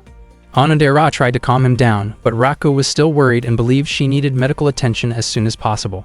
Onodera smiled and admitted that this very side of Raku was the reason she had fallen for him. After checking the money in his wallet, Raku decided to buy some medicine, but Onodera gently stopped him by holding his hand. After that, Onodera began to explain that she still could not say it yet. Slowly, she started to express what she had been wanting to tell Raku, but suddenly a baseball flew toward them, startling them both. Raku scolded the students who were playing baseball nearby and immediately went to report the situation to a teacher. Before leaving, he asked what Onodera had been trying to say earlier. Onodera simply smiled and said that it was nothing. After Raku left, Onodera felt deeply disappointed. She had almost managed to confess, but once again, something had gotten in the way. Her heart was still racing as she tried to calm herself down. Meanwhile, Raku thought that Onodera might have been about to confess her feelings to him, since her words had sounded close to a love confession and her face had been so red. However, he quickly dismissed the idea, believing it was impossible for Onodera to like him, and that such a beautiful moment would never really happen. Onodera was walking home when she ran into Ruri, and the two of them decided to head back together. Onodera apologized because, in the end, she was unable to go through with it. Ruri commented that Onodera turned out to be weak, just as she had expected, but she also believed that Onodera had tried her very best. Ruri realized that she herself had been pushing Onodera too hard, and if something like this happened again, then it would be enough for them to simply cherish their friendship as it was. Deep down in her heart, Onodera actually felt relieved that she had not yet confessed her feelings to Raku. Even though she truly wanted to express those feelings, she felt that it was better to keep things this way for the time being. Still, Onodera was certain that someday she would tell Raku how she really felt. Meanwhile, Chitoge brought home Raku's locket that she had found on the street. She did not know what to do with it at first. The locket was clearly very important to Raku, so it seemed like she should return it to him the next day. Chitoge found herself wondering what kind of girl had made such a promise with Raku. She started to question whether Raku might still have feelings for that girl, and she was surprised at herself for even thinking about something like that. In the end, Chitoge decided to return the locket right away. That night, Chitoge visited Raku's house and gave the locket back to him. Raku reacted in a panic when he realized that Chitoge was the one who had found it. He explained that he had only just noticed the locket was missing and had been searching for it everywhere. Thanks to Chitoge, it had finally been found. Hearing this, Ryunosuke also felt relieved and happy that the item Raku had been looking for was safely returned. Chitoge reminded Raku that he should be more careful from now on. Raku wondered when he could have dropped it, since he always wore the locket around his neck. After that, Chitoge excused herself and went home, and Raku thanked her sincerely. Raku never expected that Chitoge could be so kind. He was also surprised to see that the locket's chain, which had been broken before, was now fixed. It turned out that Chitoge had deliberately asked one of her subordinates to repair it. Chitoge did not mind that Raku had not noticed the repair at first. She found it strange that, even though the locket was such a precious item to him, Raku seemed more worried about disappointing the girl connected to his promise. That made Chitoge recall that she too had made a promise when she was little, and the story felt very similar. She remembered the words tied to that promise, which were always in love. One day, Claude called in one of his subordinates and assigned a target along with a mission. He handed over a photo of Raku and explained that Chitoge was currently in a relationship with him. However, Claude was convinced that Chitoge was being deceived and taken advantage of by Raku. Hearing this, the subordinate felt upset at the thought of Princess Chitoge being treated unfairly. Claude went on to describe Raku in an extremely negative way, expressing his strong personal dislike and frustration toward him. He could not accept the idea of Raku being close to Chitoge. Because Claude could not protect Chitoge directly, he entrusted the task to a subordinate he had trained carefully, ordering him to watch over her. In Claude's view, this was the best way to keep Chitoge safe and away from what he believed to be bad influences. The subordinate vowed to protect Princess Chitoge and to prove the promise that had been made 10 years ago. On that day, the students at the school were buzzing about a transfer student. The student had a beautiful face but was wearing a male uniform. Shu shared the rumor with Raku and Chitoge, saying that the transfer student was suspected to be a very handsome boy. Not long after that, Ms. Kyoko arrived and informed the class that there was indeed a new transfer student. The student soon entered the classroom and introduced herself as Shukumi. The students burst into cheers, admiring Shukumi's looks, which reminded them of a fashion model. Ms. Kyoko then asked Shukumi to take a seat in the back of the room. Shu appeared to dislike the newcomer. As Shukumi walked toward her seat, she glanced at Raku with an expression that looked like she was quietly mocking him. Raku did not understand what was going on between them. Chitoge was shocked when she saw Shukumi, and Shukumi suddenly hugged her. Chitoge's face turned bright red, and the surrounding students reacted loudly in excitement. Chitoge quickly pulled away from the hug because so many people were watching. Shukumi was deeply moved to be able to meet Chitoge again. During the school break, Shukumi apologized to Chitoge for her earlier behavior. She explained that Claude had ordered her to stay close to Chitoge and keep an eye on her. Chitoge asked why Shukumi was wearing that kind of uniform, and Shukumi admitted that she had trouble finding the proper school uniform. At the same time, Shu asked Raku the same question, and Raku immediately repeated what Shukumi had just explained. Shukumi revealed that she already knew about Chitoge having a new boyfriend and asked to be introduced to him.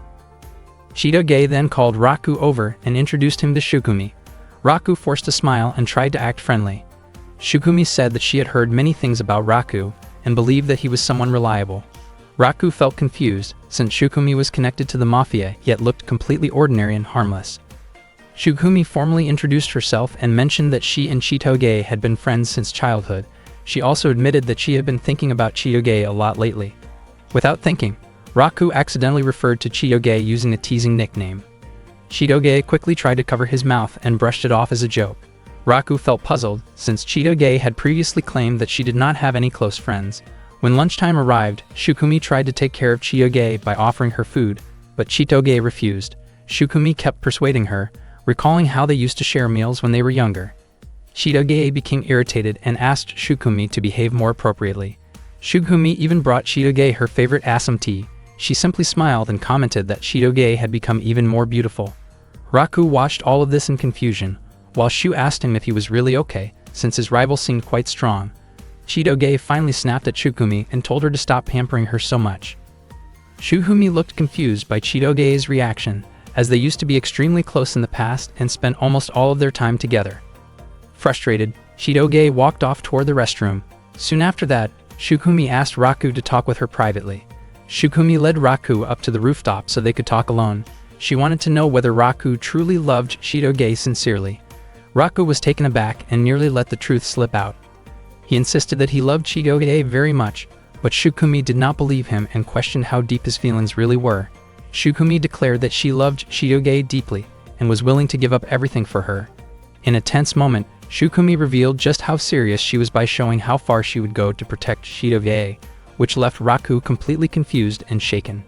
Shukumi felt disappointed, believing that Raku lacked the awareness and quick judgment needed to protect someone like Chitoge. She became convinced that someone like Raku would never be able to keep Chitoge safe. Shukumi suspected that Raku might be deceiving Chitoge and dragging her into a false relationship. She even questioned whether Raku had hidden motives related to territory or power. At that moment, Raku realized that Shukumi was far more dangerous than she appeared. Shukumi could not understand what made Chitoge fall for someone like Raku. And even if Chitoge was not being missiled, Shukumi did not want her to be drawn to someone she considered weak. She was simply too devoted to Chitoge to accept that. Shukumi believed that someone insignificant like Raku could never compare to her, and she was determined to take Chitoge away from him. She wanted to prove someday who truly deserved to be by Chitoge's side. At first, Raku did not care much, since he claimed that he did not like Chitoge at all. However, he knew he could not allow Shukumi to take Chitoge away, because it could trigger a major conflict. Raku stated firmly that he was the one who belonged beside Chitoge, and that he would not let Shukumi take her away from him. Unbeknownst to him, Chitoge overheard everything. Her face turned red as she listened to Raku's unexpectedly bold words. Raku himself could not believe that he had said something so embarrassing. Shukumi began to give off an intimidating presence, and sensing that things were getting out of hand, Chitoge rushed over to stop the confrontation. She asked Shukumi and Raku to get along peacefully. Shukumi refused to back down and asked whether Chitoge still remembered the promise they had made 10 years ago. Shukumi tried to become stronger so she could protect Chitoge. She went through countless intense training sessions and difficult challenges to sharpen her skills and push her limits. She trained so hard that she sometimes ended up injured, yet in reality it was someone as physically weak as Raku who stayed by Chitoge's side. Shukumi could not accept that fact, especially because Chitoge was the daughter of the powerful Beehive Mafia family. Feeling conflicted and frustrated, Shukumi wanted to test Raku's worth. She decided to challenge Raku to a duel. If Raku managed to defeat her, Shukumi would acknowledge him as Chitoge's boyfriend. However, if he failed, Shukumi planned to make his life extremely difficult.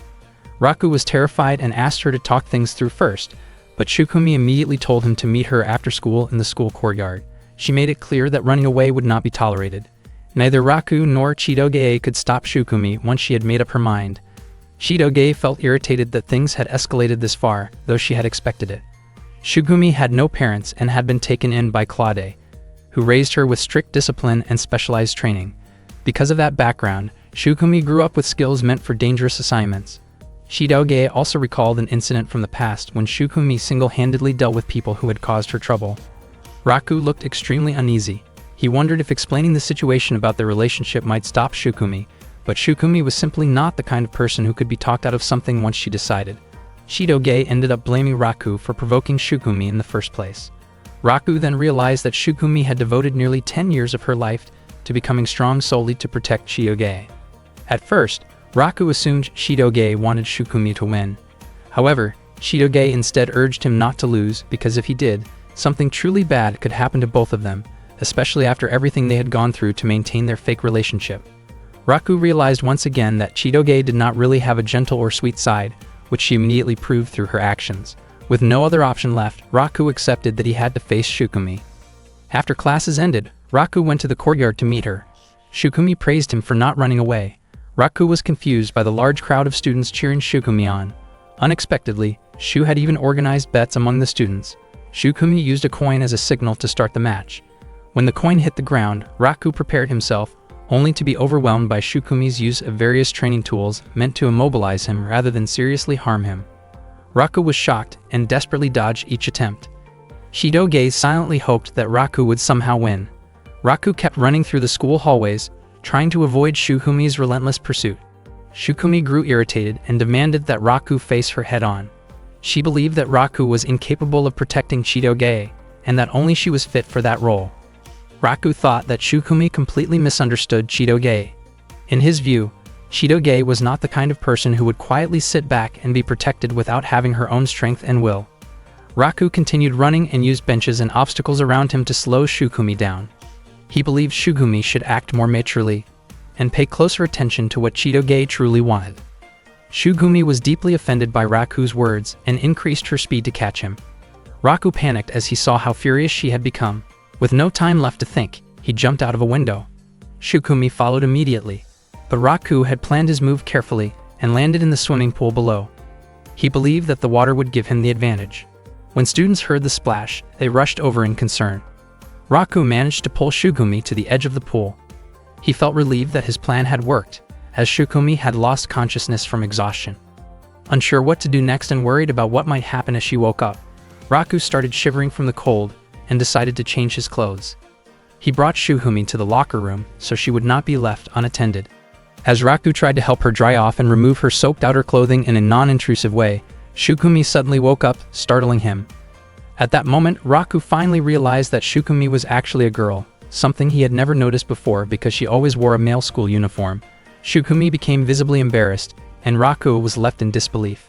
Suddenly, the voices of other students calling out for Raku echoed nearby. Panicking, Raku hurriedly stepped back and urged Shukumi to put her clothes back on herself. When Chitoge opened the locker room door moments later, she found no one inside, even though she was certain she had heard voices coming from there earlier. Raku and Shukumi were hiding inside a locker. Raku had no other choice because the situation outside had become critical. Their bodies were pressed close together in the tight space. Before long, some students who had already checked the girls' locker room began asking why Chitoge had told them to search there. Chitoge explained that Shukumi was actually a girl, and the students immediately reacted in shock upon hearing that. Shukumi had never expected that Raku thought she was a boy. She herself did not understand why she was always assumed to be male. Raku asked why Shukumi wore a boy's uniform, and she explained that it allowed her to move more easily and act faster whenever necessary. Raku apologized for only realizing the truth now and admitted that the duel earlier should not have happened in the first place. Shukumi felt miserable about losing to someone she considered beneath her, and she believed she could not face Chitoge in such a state. Her expression looked unusually sad and different from before, especially since Raku had only just realized that Shukumi was a girl. Being stuck in such a narrow space with their bodies so close made Raku's thoughts spiral, but he tried to calm himself and focus on thinking about Onodera instead. He became so flustered that he even struck his own face to snap himself back to reality. Shukumi then revealed that she had been an abandoned child and was adopted by Claude. The name Shukumi had been given to her by Claude, and for reasons she could not explain, Claude had believed she was a boy. Even after 10 years had passed, Claude still had not realized that Shukumi was actually a girl. Shukumi did not mind this misunderstanding because her mission was to protect Chitoge. She had long since cast aside her femininity and trained herself to be strong enough to stand against any man. She could not imagine what she would do if she ever failed to protect Chitoge. Raku felt that this burden must have been incredibly heavy for Shukumi, especially since she was actually kind and gentle by nature. Shukumi's face turned red when Raku described her that way, particularly because no one had ever said such things about her before. Suddenly, Chitoge opened the locker. She was irritated and struck Raku in frustration. It was then that Chitoge realized Raku had also believed Shukumi was a boy. Chitoge asked about the duel earlier, and Shukumi immediately insisted that she had not truly lost. From the beginning, the duel had been meant to test whether Raku was capable of protecting Chitoge, so Shukumi considered the match invalid. She made it clear that she would not hesitate to threaten Raku if she felt he was unworthy, and she warned him to care for Chitoge sincerely. Shu arrived soon after and told Raku to write a letter of apology for using the swimming pool without permission. After Raku left, Shukumi admitted to Chitoge that she had been completely defeated. She also mentioned that Raku had told her Chitoge was not someone who simply sat quietly while being protected by others. Shukumi acknowledged that although many people worried about Chitoge, she herself was energetic, strong-willed, and truly unique. Even at that moment, Shukumi still wondered why everyone continued to mistake her for a boy. Chitoge then gave Shukumi a girl's uniform, and all the students were stunned when they saw her. Shukumi looked embarrassed by her appearance. Chitoge was confident that the outfit suited her and made her look cute, and she encouraged Shukumi to keep dressing that way since she was a girl. Shukumi responded that appearances did not matter to her, because she had come to protect Chitoge and to fulfill a promise she had made long ago. Chitoge had completely forgotten about that promise. She tried hard to remember, but nothing came to mind. Shukumi explained that the promise had been made when they first met as children, during a moment when they were spending time together at a bathing area with proper supervision. At that time, Shukumi had promised to become someone who would always protect Chitoge. Chitoge wondered why Shukumi still held on to that promise after all these years, but Shukumi considered it something incredibly precious. Chitoge praised Shukumi for being so dependable and cool for remembering a promise made 10 years earlier. Shukumi's face turned red again at the praise. Chitoge then tied a ribbon in Shukumi's hair so that no one would mistake her for a boy anymore. Shukumi thanked her, although she felt the ribbon was a little too feminine for her taste. When Raku later saw Shukumi, he complimented her and said she looked cute. Shukumi's face flushed red once more as she insisted that she was not cute. That evening, Shukumi quietly wondered whether it was possible that Chitoge had also forgotten the promise she made to her first love 10 years ago. One day, Shukumi was practicing assembling and handling a pistol with her eyes closed, while Claude deliberately tested her in order to monitor her skills. Shukumi completed the task quickly, convincing Claude that her abilities had not faded. Claude then asked for Shukumi's opinion about Raku and whether Shukumi could deal with the situation efficiently. Shukumi admitted that she was not yet able to resolve it. Claude instructed that if Shukumi became completely certain that Raku and Chitoge were not truly dating, then Shukumi should take immediate action to remove Raku from Chitoge's life. Shukumi firmly stated that she would not hesitate to carry out her duty if necessary. She was convinced that Raku was not a good match for Chitoge. Shukumi's face turned red when she remembered Raku once calling her sweet. By that day, Shukumi had already been attending the same high school as Chitoge for 3 days. She introduced herself again to Ruri and Onodera, explaining that although her name sounded masculine, she was actually a girl. Shukumi apologized for not introducing herself earlier. Onodera admitted that she had been surprised because she initially thought Shukumi was a boy, while Ruri revealed that she had known the truth from the beginning. Not long after, Shu arrived and casually praised Chitoge's beauty. Shukumi immediately raised her guard because Shu was acting overly familiar with Chitoge. Chitoge reacted strongly and made it clear that Shu was also her friend. The male students felt relieved when they found out that Shukumi was female, and the female students in the class stopped cheering in admiration, although many of them continued to gather around Shukumi anyway. They clearly seemed to like her a lot. From Raku's point of view, Shukumi appeared capable of adapting to the environment. At first, Raku thought everything would return to normal after that, but Shukumi continued to keep a close watch on him. Over time, this made it increasingly difficult for him to get close to Chitoge. That afternoon, Raku informed Chitoge that their teacher had instructed them to buy food for the animals at school. Chitoge wondered why the two of them had to go, since deliveries were usually an option. Raku explained that there were several rare animals at their school, so the food had to be purchased directly from a nearby pet shop. Chitoge suggested that Raku go alone, but he refused because the supplies would be too heavy to carry by himself. Suddenly, Shukumi appeared from behind some plants and startled them. She offered to take Chitoge's place, saying that she could not allow Chitoge to do physically demanding work. Shukumi immediately set off to buy the animal feed, thinking that this would be a good opportunity to find out whether Raku was truly Chitoge's boyfriend or not. If Raku was only pretending to date Chitoge, Shukumi intended to confront him and put an end to the act. Before they left, Chitoge asked Shukumi to wait for a moment. It turned out that Chitoge had changed Shukumi's outfit into something more feminine. In the middle of the crowd, people kept staring at Shukumi, making her feel extremely embarrassed. Chitoge had intentionally altered Shukumi's appearance so she would not be mistaken for a boy, especially since Chitoge had also removed all of Shukumi's weapons. Shukumi felt deeply self-conscious about her feminine look as it drew so much attention. She wondered if she looked strange dressed like that. Raku commented that the outfit suited Shukumi well. Hearing Raku praise her caused Shukumi's face to flush red, and she reacted sharply because she thought he was teasing her. When they arrived at the pet shop, Shukumi was captivated by a very cute white dog. Raku admitted that Shukumi's feminine appearance made her seem different. Shukumi became irritated when she noticed Raku staring at her, and she lost her balance while wearing high heels. Seeing this, Raku immediately caught her before she fell. Shukumi scolded Raku for holding her so suddenly, and Raku sincerely apologized to her. On the way back, Shukumi's feet were badly scraped because of the high heels. When Raku noticed how severe the injuries were, he wondered why Shukumi had not said anything earlier. Shukumi believed that if she could not endure minor pain, she could not truly call herself Chitoge's bodyguard. Raku thought that enduring pain in silence was not a wise thing to do. With no other option, he carried Shukumi on his back. Shukumi was shocked and asked to be put down, insisting that she could walk on her own. Raku refused, saying that he could not simply leave her like that, and he asked her to stay quiet and let him help. Along the way, Shukumi wondered why Raku was willing to help her, even though she considered him an enemy. She also reflected on how Raku was kind to her and even complimented her. Raku asked how long Shukumi had been with Chitoge. Shukumi explained that she and Chitoge had been together since they were 5 years old, which meant 10 years ago. She shared a story about how Chitoge once met her first love and happily talked about it. Raku was confused because Chitoge had told him that she had never fallen in love before. Hearing this, Shukumi laughed and assumed that Chitoge did not fully trust Raku. Raku then asked about Shukumi's own first love.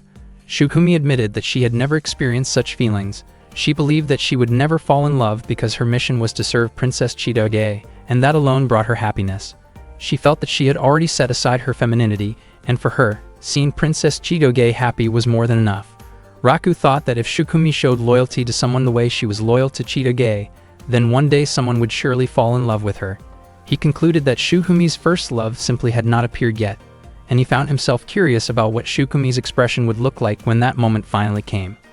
When Raku glanced back, he noticed Shukumi's face turning red. Shukumi dismissed his thoughts and told him that he was acting as if he knew everything. Later that night, Shukumi returned to training with Claude. When Claude suddenly asked about Raku, Shukumi's concentration instantly fell apart, and she apologized to him. Claude then asked whether there was anything unusual about Raku. Shukumi admitted that she had not found anything strange about him so far. Claude reminded her to stay focused and continue her mission. Around that time, Shukumi began to feel that something inside her did not feel quite right. The next day at school, Shukumi kept following Chitoge as usual. Chitoge scolded her and told her to stop following her everywhere, but Shukumi explained that her duty was to always stay close to Chitoge and protect her. Shukumi genuinely felt happy whenever she was with Chitoge. Not long after that, Raku arrived, and Chitoge immediately greeted him warmly. Unexpectedly, Shukumi became extremely nervous the moment she saw Raku. She asked him not to look in her direction, not to touch her, and not to talk to her. Raku was surprised and could not believe that Shukumi seemed to dislike him that much. Shukumi then urged Chitoge to leave right away. As Raku tried to help by brushing some dust off Shukumi's shoulder, Shukumi was startled and panicked, moving away in a flustered manner. Raku and Chitoge were both confused and had no idea what was going on with her. At that moment, Shukumi finally realized that something truly strange was happening to her. Shukumi later explained everything to Chitoge. She said that she was experiencing physical changes that only appeared in certain situations, something she had never felt before. Chitoge asked what kind of changes Shukumi meant. Shukumi admitted that her heart would race around a certain person, her chest would feel tight, her face would grow warm, and when that person was nearby, she could not speak properly. Chitoge suspected that Shukumi might be dealing with a serious illness and suggested that she get checked at a hospital. Shukumi refused, because she felt that what she was experiencing did not seem medical in nature. Even though these strange sensations kept happening, Shukumi felt oddly happy and could not understand why. She was confused about why her thoughts kept circling around one person, especially since she believed those feelings could interfere with her mission. Shukumi decided to ask Claude about it, but Claude admitted that he had never heard of such symptoms before. He suggested that Shukumi consult professionals and reminded her to take care of herself, stay alert, and remain healthy while carrying out her mission. Still searching for answers, Shukumi asked Shu about her condition. Shu immediately guessed that Shukumi was talking about Raku, then laughed at her, which irritated Shukumi. She continued asking other friends, including Kyoko, but the answers she received were vague and unhelpful. Eventually, Shukumi went to see Onodera and Ruri and asked them directly. Onodera guessed that Shukumi might be in love. Shukumi's face turned red, and she reacted strongly, insisting that it was impossible and that she would never experience love. Ruri then mentioned that Onodera herself was going through the same thing. Shukumi became curious about the person Onodera liked. Ruri almost revealed it, but Onodera quickly stopped her.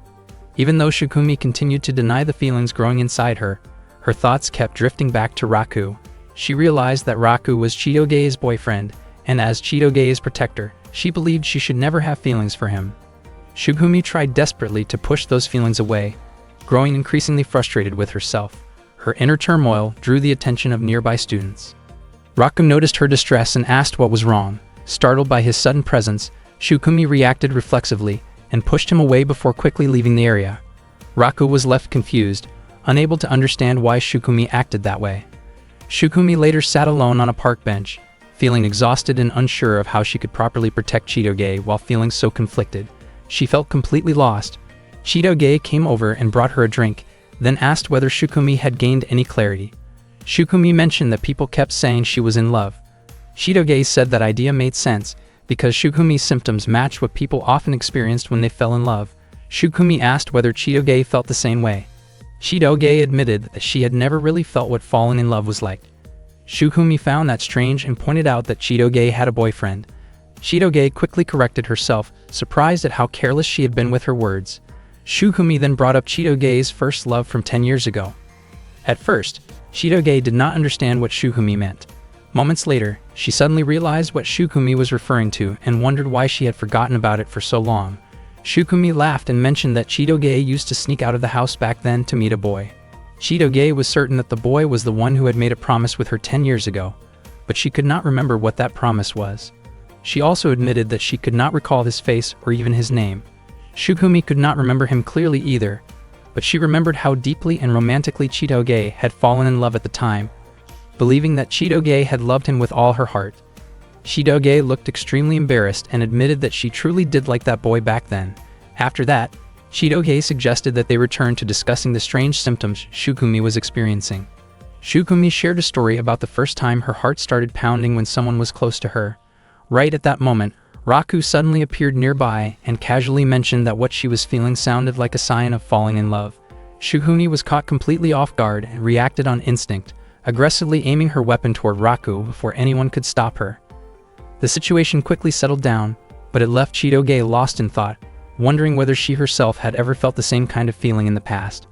Chitoge was convinced that the boy from back then probably did not remember anything about the promise they once made. Still, she could not ignore the fact that Raku continued to hold on to a promise from 10 years ago. Driven by curiosity, Shitoge tried to look for an object or keepsake that might help her remember.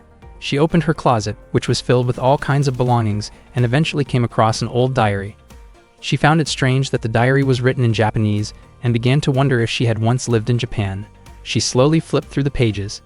An entry dated July 30 said that Chitoge could hardly wait for the next day so she could play again with the boy who was her first love. Another entry on August 2 described something frightening that happened while she was playing on a mountain slope. A large dog suddenly rushed toward her, and she twisted her ankle, leaving her unable to run. Fortunately, the boy came to her rescue, and she remembered feeling incredibly relieved and happy afterward. At that moment, Shitoge clearly recalled being attacked by a stray dog on the mountain and how the boy had ended up with a scrape on his forehead. Back then, she stayed by his side the entire time, waiting for him to recover. The entry from August 5 mentioned that the boy still had a scar, but his condition had improved, and they promised to go out and play together again. On August 9, Shitoge wrote about spending another joyful day playing with him, feeling truly happy. The August 12 entry described them playing by the river and catching a big fish together. Then, on August 15, Shitoge slipped between some rocks, but once again, the boy rushed over to help her. He always showed up whenever Chitoge cried. On August 18, she wrote about how happy she was simply because she got to spend the day playing with him. Reading all of this, Chitoge was surprised by just how happy she had been during that time. She had always believed she had never experienced love, yet it turned out she had felt it when she was still a child. This realization made her even more curious about what kind of boy he had been. On August 21, she had even written that she would be willing to marry him someday. That diary also contained an entry about the day they had to part ways. The day before Chitoge left for America, she met the boy and made a promise with him. Unfortunately, there was no record explaining what that promise actually was. Chitoge felt frustrated with herself for not writing down something so important. Just then, a small key slipped out from between the pages of the diary and fell to the floor, leaving her completely stunned. A key slipped out from inside Chitoge's diary, and she started wondering whether it might be connected to that promise from long ago. She opened her bedroom window, only to find Shukumi already there. Shukumi asked if something was wrong since Chitoge had not eaten anything all day. Chitoge admitted that she had forgotten, and then asked whether Shukumi knew the place where she had once met her first love. Shukumi said she was willing to investigate that location. Chitoge asked her to prepare transportation for the next day because she wanted to look around that place. Chitoge assumed that the next day was Saturday and that school would be off, but she had completely forgotten that it was actually the day of the school field trip. Chitoge really wanted to find answers about that promise, but she could not bring herself to skip such a fun school event. Not long after that, Kyoko arrived and told all the students to gather with their assigned groups because they would soon be boarding the bus.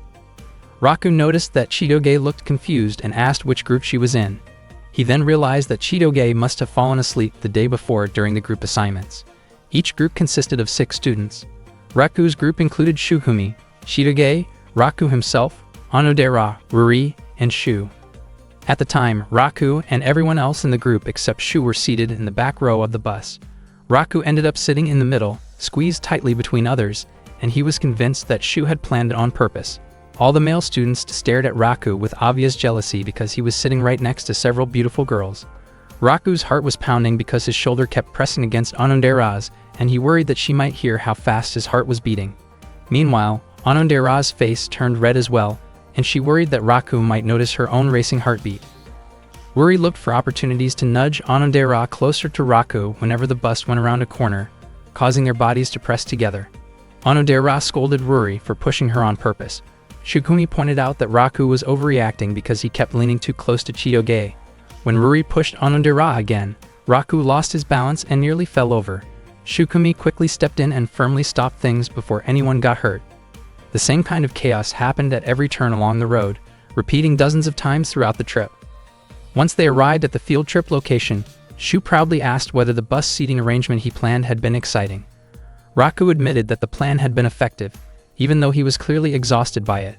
Onodera hoped that she had not caused Raku any trouble, while she lightly scolded Ruri for earlier antics that had left her feeling embarrassed. Kyoko then arrived and explained that the students' task for the day was to cook rice and make curry.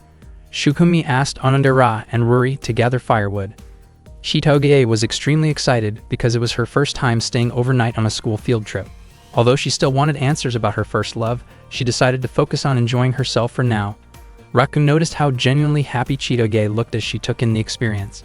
Even so, Shidoge could not stop thinking about the boy who had made that promise with her 10 years ago. She was certain that he had a scar on his forehead, and that detail felt like her only clue. At the same time, Raku was also thinking about the person who had made a promise with him in the past, and he still did not understand the purpose of Onodera's key. Shidoge returned carrying hot water, but she tripped and accidentally spilled it onto Raku's head. She quickly apologized. Raku looked annoyed and reminded her to be more careful. As Raku brushed his hair aside, Shidoge froze when she noticed a scar on his forehead that looked exactly like the one she remembered from her childhood. She asked about it, and Raku explained that he had had the scar since he was little, although he could not remember how he got it.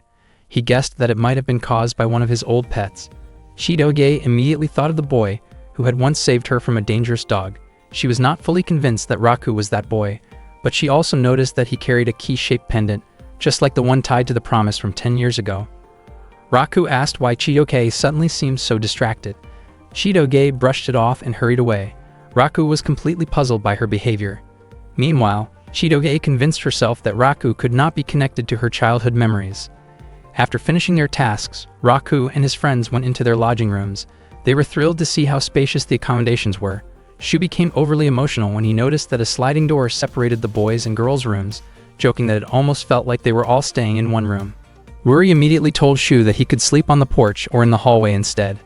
Raku's face turned red when he realized that he would be sharing a room with Onodera, and just imagining it made him nervous. Onodera mentioned that the hotel had a hot spring bath, and invited everyone to go together later. Raku became flustered the moment he heard that. Shidoge could not wait to try the hot spring, while Shugumi looked uneasy since she was not used to bathing with a large group. Raku reflected that Shidoge had been acting strangely earlier, but he concluded that he was probably just worrying too much. Shu suggested playing card games together and proposed adding penalties to make things more exciting. At first, his ideas crossed the line, so Ruri immediately shut him down. In the end, Shu suggested that the penalty should be sharing innocent stories about first crushes, and Ruri agreed. Raku and the others were shocked and suddenly very tense. Talking about first love made everyone nervous, and they all became determined not to lose the game. As soon as the game began, Raku commented that Shidoge looked pale, but she insisted that she was fine. Raku thought that this probably was not the right moment to worry about other people. Onodera's face lit up with excitement when she drew her card, and Raku was convinced that she must have picked up the Joker. When it was Raku's turn to take a card from Onodera's hand, her expression kept changing every time his fingers brushed against the cards. Raku admitted to himself that Onodera's expression looked incredibly sweet. Because of that, he was able to guess which card in Onodera's hand was the Joker. After that, it was Chiyoge's turn to draw a card from Raku's hand. She showed an adorable expression while choosing, and Raku felt sure that she did not want to lose. He suggested that she should probably keep a straight face instead. The game continued until only Raku and Chiyoge were left for the final round. Everyone else who had already finished felt relieved that they had avoided the punishment. Raku could tell where the Joker was just by looking at Chiyoge's expressions. He felt annoyed, because even though he knew he would win, he somehow ended up looking cowardly. When Chiyoge took a card for her turn, Hyoko suddenly showed up and scolded them for not leaving the room. At that moment, Chiyoge ended up drawing the Joker and lost, but thankfully the punishment was ultimately not carried out. The students then enjoyed their meal together. After they finished eating, Shu invited Raku to go take a bath, but Raku was convinced that Shu was really trying to drag him along to sneak a look at the girls. Shu denied it, explaining that the bathing times for boys and girls were different. Not long after that, Kyoko informed them that there was a phone call for Raku. Without any suspicion, Raku immediately walked to the front desk to answer it. At the same time, Claude followed behind Raku, and Chiyoge noticed him. She became curious about what Claude was doing there and hoped that he would not cause any trouble. Onodera then called out to Chiyoge, inviting her to go take a bath together. When Raku arrived at the front desk, it turned out that there was no call for him. He then headed toward the men's bath, but Claude secretly switched the curtain signs so that it became the women's bath instead. Claude did this on purpose to mess with Raku. Raku found it strange that the bath area was so quiet and thought that maybe he was the last one to use it. While soaking, he casually thought about how interesting it might be to hear about Onodera's first love someday. Suddenly, someone jumped into the pool, startling him. Raku reacted in surprise, only to realize that it was actually Chiyoge. They stared at each other, both equally shocked. Chiyoge scolded Raku for being in the women's bath, while Raku was convinced that he had entered the correct place. Chiyoge quickly realized that this must have been Claude's doing. Raku could not understand how Claude had even managed to come along to the inn. Shidoge forgave Raku for the incident, knowing that it was all Claude's fault, and urged him to leave right away before anyone else arrived. She tried to keep him from staring and hurried him along. Unfortunately, before Raku could get away, Onodera and the others showed up. Shukumi looked extremely nervous, and Ruri quickly reacted in a panic. Just as Raku was about to move, Onodera ended up facing his direction. Meanwhile, Claude confidently believed that his plan had succeeded and that Raku would be labeled as a serious troublemaker. Fortunately, Shidoge stepped in and helped hide Raku from the others. Onodera briefly asked if anyone else was in the bath, but Shidoge denied it. Raku was genuinely surprised that Shidoge would go so far to help him. She did it because Raku was her boyfriend and Shukumi was also there. If he had been discovered, Raku could have gained a terrible reputation, and they would have been mocked by their classmates for years. Shidoge urged Raku to quickly think of an escape route. He could not leave through the main entrance because Onodera and the others were there, and the fence was far too high to climb. Raku then hurried toward a staff-only exit. Meanwhile, Onodera, Shukumi, and Ruri were rinsing off in the wash area.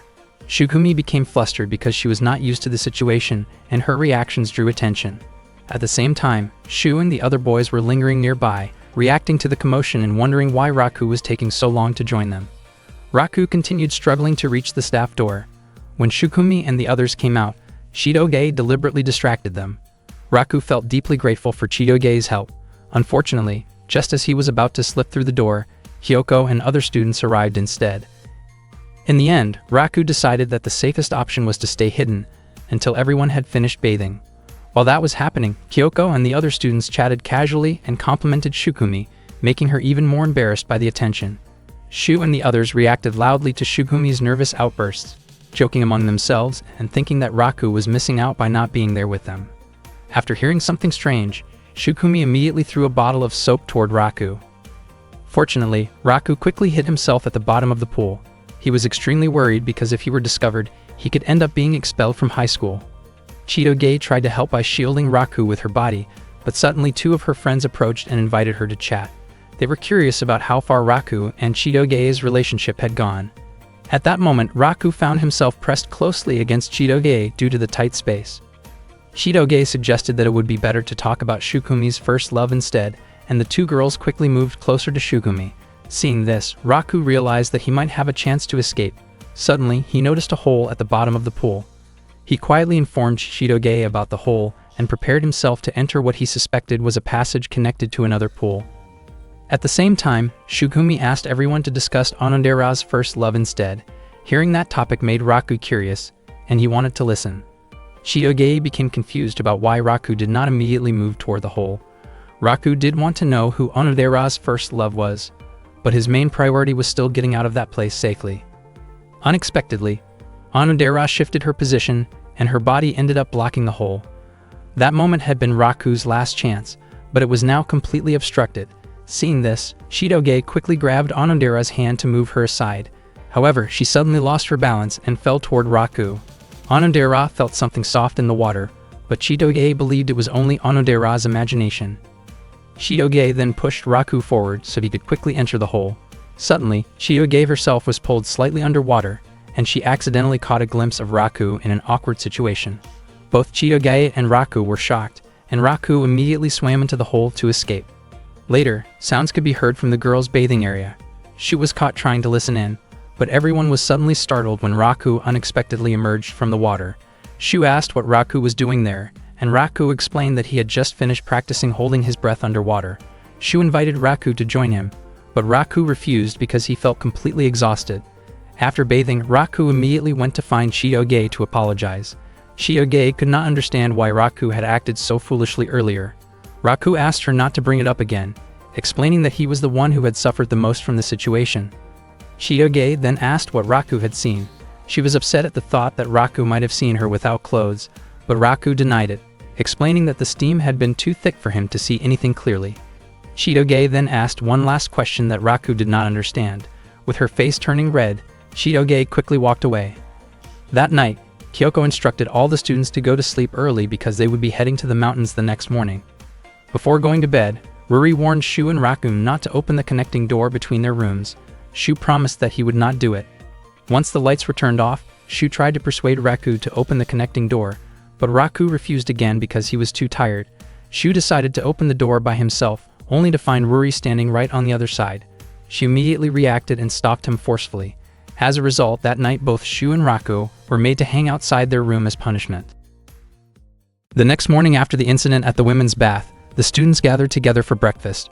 Raku accidentally ran into Chitoge while picking up his meal. As soon as he saw Chitoge's face, his mind involuntarily drifted back to inappropriate memories from the night before, which made him feel uncomfortable with himself. However, Chitoge acted as if everything was completely normal. Shu wondered whether Raku and Chitoge were having an argument. Raku felt confused about why Chitoge seemed so relaxed, as if nothing had happened the previous night, and he started to think that maybe he was the only one overthinking the situation. Meanwhile, Chitoge questioned why her heart was beating so fast, and she quickly finished her breakfast on her own. Shu then told Raku that the annual courage test would be held that night. Not only that, but the male and female students would be paired by lottery. The most important rule of the courage test was that each pair had to hold hands no matter what obstacles they faced. Shu was extremely excited about the event, and thought it would be great if Raku ended up paired with Onodera. Shu even claimed that he could get the same lottery number as Onodera, and asked whether Raku was interested in buying the lottery so he could be paired with her. Raku admitted that he was willing to pay 2,000 yen for that chance. At the same time, Ruri encouraged Onodera to aim to be paired with Raku. Onodera felt confused, since the pairs were supposed to be decided by lottery. Ruri urged her to strengthen her resolve, believing that nothing would change if Onodera did not take the first step. Ruri even offered to give her own lottery slip to Onodera if she happened to draw the same number as Raku. Ruri boldly suggested that if Onodera were paired with Raku, she should be more assertive and honest about her feelings in the darkness. Onodera was shocked by Ruri's words, and did not even know what she should do if she really ended up paired with Raku. When Onodera saw Raku getting a drink, she gathered her courage and greeted him. Raku was startled when he heard Onodera's voice, and his face turned red as memories from the previous night crossed his mind again. Onodera wondered why Raku looked so nervous. Raku quickly moved away from her, unable to look her in the eye after what had happened the night before. Onodera never expected Raku to avoid her like that. That night, Hyoko announced that the annual courage test would begin. The students were filled with excitement as they looked forward to the event. The teachers planned to relax that evening so they would not interfere with the students' activities. The lottery drawing began soon after. Raku noticed that Chitoge was afraid of the dark, and warned her not to cling to him no matter what happened. Chitoge believed she could overcome her fear. Raku felt sorry for whoever ended up paired with her, imagining how tight her grip might be when she got scared. The female students drew their lottery slips first, their hearts pounding as they unfolded the papers. After that, it was the male student's turn. Raku felt as if this moment would decide his fate, and he was desperate to know what number Onodera had drawn. Suddenly, Ruri announced that Onodera had drawn number 12, which made Onodera extremely embarrassed. Hearing that, Raku did everything he could to draw the same number. When it was his turn, he carefully shuffled through the slips, searching for number 12. Sure enough, Raku drew number 12. He was overjoyed, and Onodera could hardly believe that she would be paired with him. Meanwhile, Shukumi took on a male role due to a shortage of male participants and was paired with Ruri. Shu was paired with Chitoge and was more than willing to support her if she got scared. Raku, on the other hand, could barely believe his good luck. His eyes sparkled when he saw Onodera walking toward him, but once again his thoughts betrayed him and he became flustered. His face turned red and he found himself unable to look directly at her. Onodera asked whether Raku was uncomfortable being paired with her since he had seemed to avoid her earlier that morning. Raku explained that he had been nervous because they had stayed in the same room the night before. Hearing this, Onodera felt relieved, as she had worried that Raku might dislike her. Her gentle expression made Raku like her even more, and he felt that the day could not have gone any better. Raku made it clear that there was no way he could ever dislike Onodera. Meanwhile, Chitoge wondered why Raku looked so shy despite being paired with Onodera. She heard voices from students playing the role of ghosts behind some bushes and went over to check on them. It turned out that one of the ghost actors had a stomachache, and they had not found a suitable replacement yet. Chitoge initially tried to step away, thinking she would not be able to help, especially since she was afraid of the dark. However, no one else was willing to take the role, since all the students had already been assigned their pairs. The organizers were worried that without enough ghost actors, the event would be delayed and less exciting. Hearing their concerns, Chitoge decided to help and quickly put on a costume. She wondered whether she could really handle it, but the others thanked her and prepared for the courage test. Equipped with a flashlight, Chitoge headed to her assigned location. At the same time, Shu found himself confused as he searched for Chitoge. Chitoge walked toward the spot where she was supposed to scare other students, believing that nothing bad would happen as long as there was some light nearby. She never expected that she would end up handling the task alone, since the other ghost actors had scattered to different areas.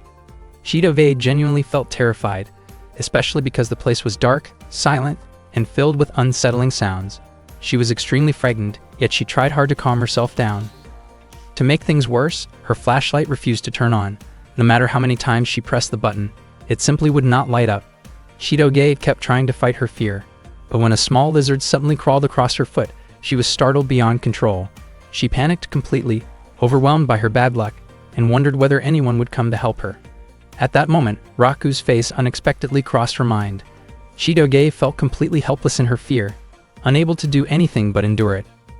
Unbeknownst to her, the teachers had deliberately asked Chitoge to cover their duties while they relaxed elsewhere, leaving her alone with the responsibility. Meanwhile, Shukumi and Ruri began walking through the forest, while Shu was still confused after being left behind by Chitoge. At the same time, Raku asked Onodera not to misunderstand his situation. Before long, it was time for pair number 12 to start their walk. Raku invited Onodera to go with him, and the two of them shyly held hands as they moved forward. Both of their hearts were pounding rapidly. Raku could feel how soft and warm Onodera's hand was, and he knew she was extremely nervous. At the same time, Chitoge was trembling in fear elsewhere. Raku's face turned red from embarrassment, and he felt incredibly tense, convinced that a moment like this would never come again. He tried to steady himself and gather his courage. His hand was sweating heavily, and he worried that Onodera might feel uncomfortable because of it. Raku could barely contain his nervousness when he suddenly noticed that Onodera's face was deeply flushed. He began to wonder whether her heart was also racing because she was holding his hand. Suddenly, Shu appeared and called out to him, disrupting the moment. Raku felt annoyed that the atmosphere had been ruined. Shu had come to ask about Chitoge's whereabouts, unable to understand why she had suddenly disappeared. One of their friends mentioned seeing Chitoge enter the forest while wearing a ghost costume. She had taken over for another ghost actor who was not feeling well. Raku found it strange, knowing that Chitoge was extremely afraid of the dark, yet she had still volunteered to help. Soon after, Ada-chan, who was also acting as a ghost, could be heard searching for Chitoge. She explained that she had asked Chitoge to fill in, but had forgotten to replace the batteries in Chitoge's flashlight. She assumed Chitoge would return once she realized the flashlight was not working. The forest was pitch black without a flashlight, but everyone believed that Chitoge would manage. Ada-chan apologized to Raku and reassured him that the forest was not very large and that there were no dangerous animals. The others teased Raku, encouraging him to go check on Chitoge in her ghost costume. Raku and Onodera immediately headed into the forest together. Raku kept thinking about Chitoge's condition, though he tried to believe she would be fine since she had chosen to take on the role herself. However, remembering how frightened she was of the dark, Raku decided he needed to help her. He gently let go of Onodera's hand and apologized, leaving her to continue on her own. Raku then ran as fast as he could into the deep, dark forest. Meanwhile, Chitoge was trying to calm herself by counting sheep in her head. Even so, her fear of the darkness would not fade. She desperately wanted to go home. Her body continued to shake, and she felt weak all over. Chitoge slowly realized that she had experienced a similar moment long ago, back when she was still a child. Meanwhile, Shukumi was extremely frightened when she came face to face with a fake ghost. She clung tightly to Ruri, while Ruri tried to calm her down, but Shukumi truly could not hide her fear. All of a sudden, Raku ran past them without either of them noticing.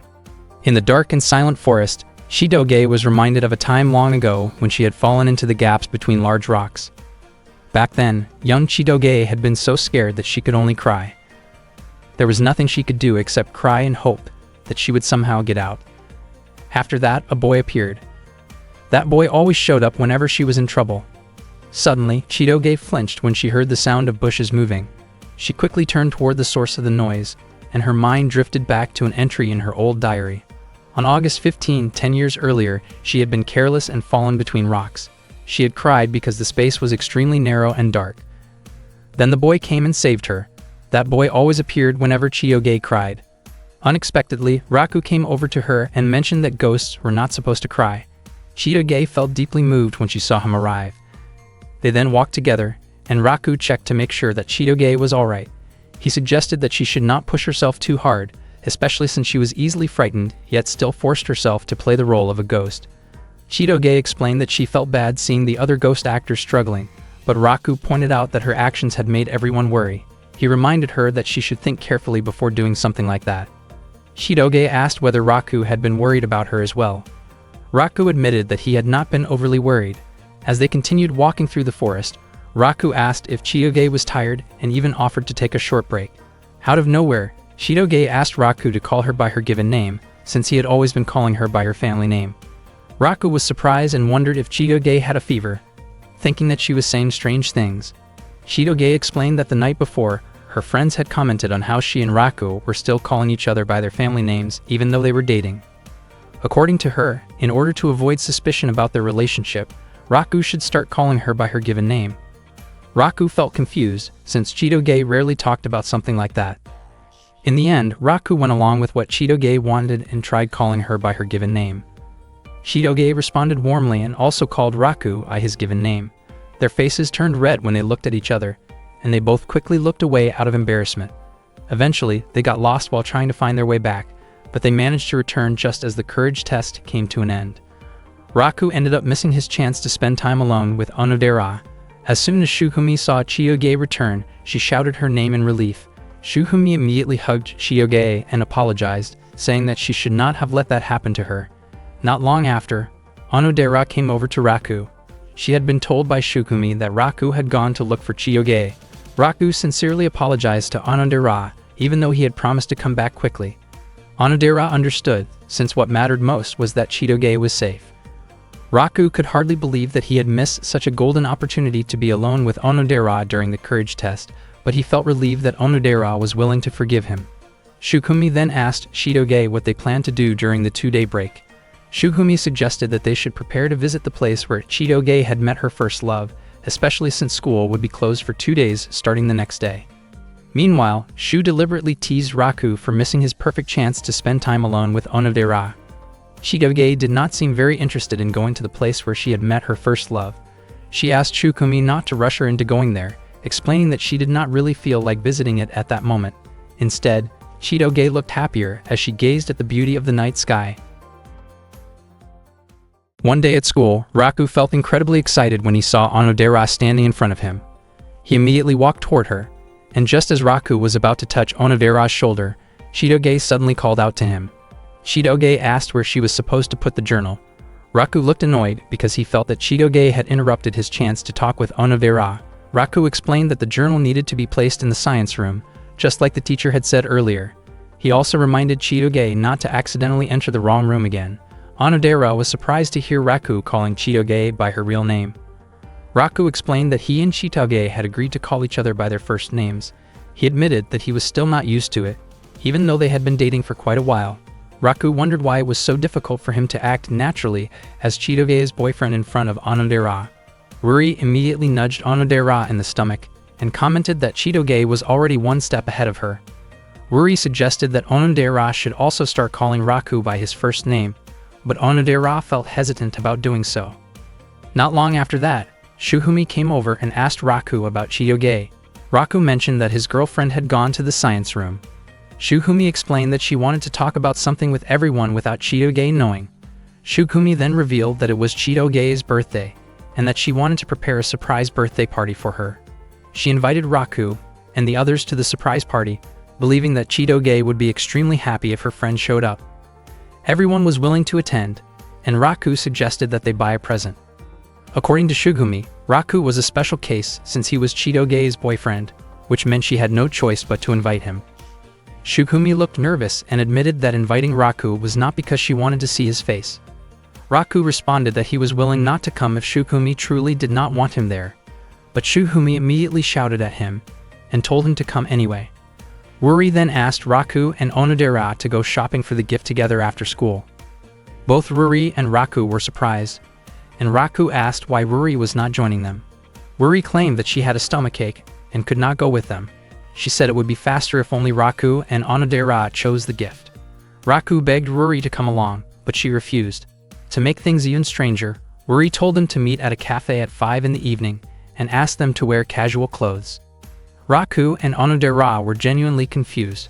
especially since Ruri was not even coming, but was the one giving all the instructions. That afternoon, Raku arrived at the cafe first. He felt very nervous about meeting Onodera. He still could not believe how forceful Ruri had been and could not understand what she was thinking. Inside the cafe, there were many couples on dates. Raku felt that if he and Onodera met in a place like that, it would look exactly like they were on a date. He then realized that aside from the fake date in the past, that day might actually be his first real date with Onodera. He wondered whether buying a gift together could really be considered a date. Raku also found it strange that Onodera had not arrived yet. Soon after, he noticed Onodera outside the cafe. She looked confused as she searched for Raku, since he had not told her that he was already inside. While looking at the cafe window as if checking her reflection, she even smiled, but her face suddenly turned red when she realized that Raku was right behind the glass. Onodera quickly entered the cafe, unable to show her face to Raku. She then suggested that they discuss what kind of gift they should buy. Seeing how unusual her behavior was, Raku realized that Onodera was probably pretending that nothing had happened earlier. Raku found Onodera's face incredibly sweet. When the cafe staff came over, Onodera quickly ordered a coffee.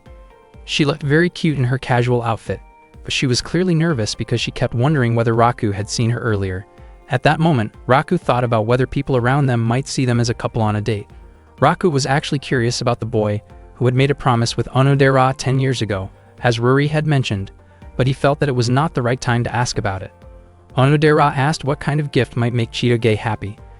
At that moment, Raku instead found himself thinking about when Onodera's birthday was and how he might want to buy her a birthday present someday. Onodera then suggested that they check nearby shops so they could find something more quickly. Raku wanted to ask about Onodera's birthday, but he did not have the courage to bring it up yet. Before long, they found the gift they were looking for.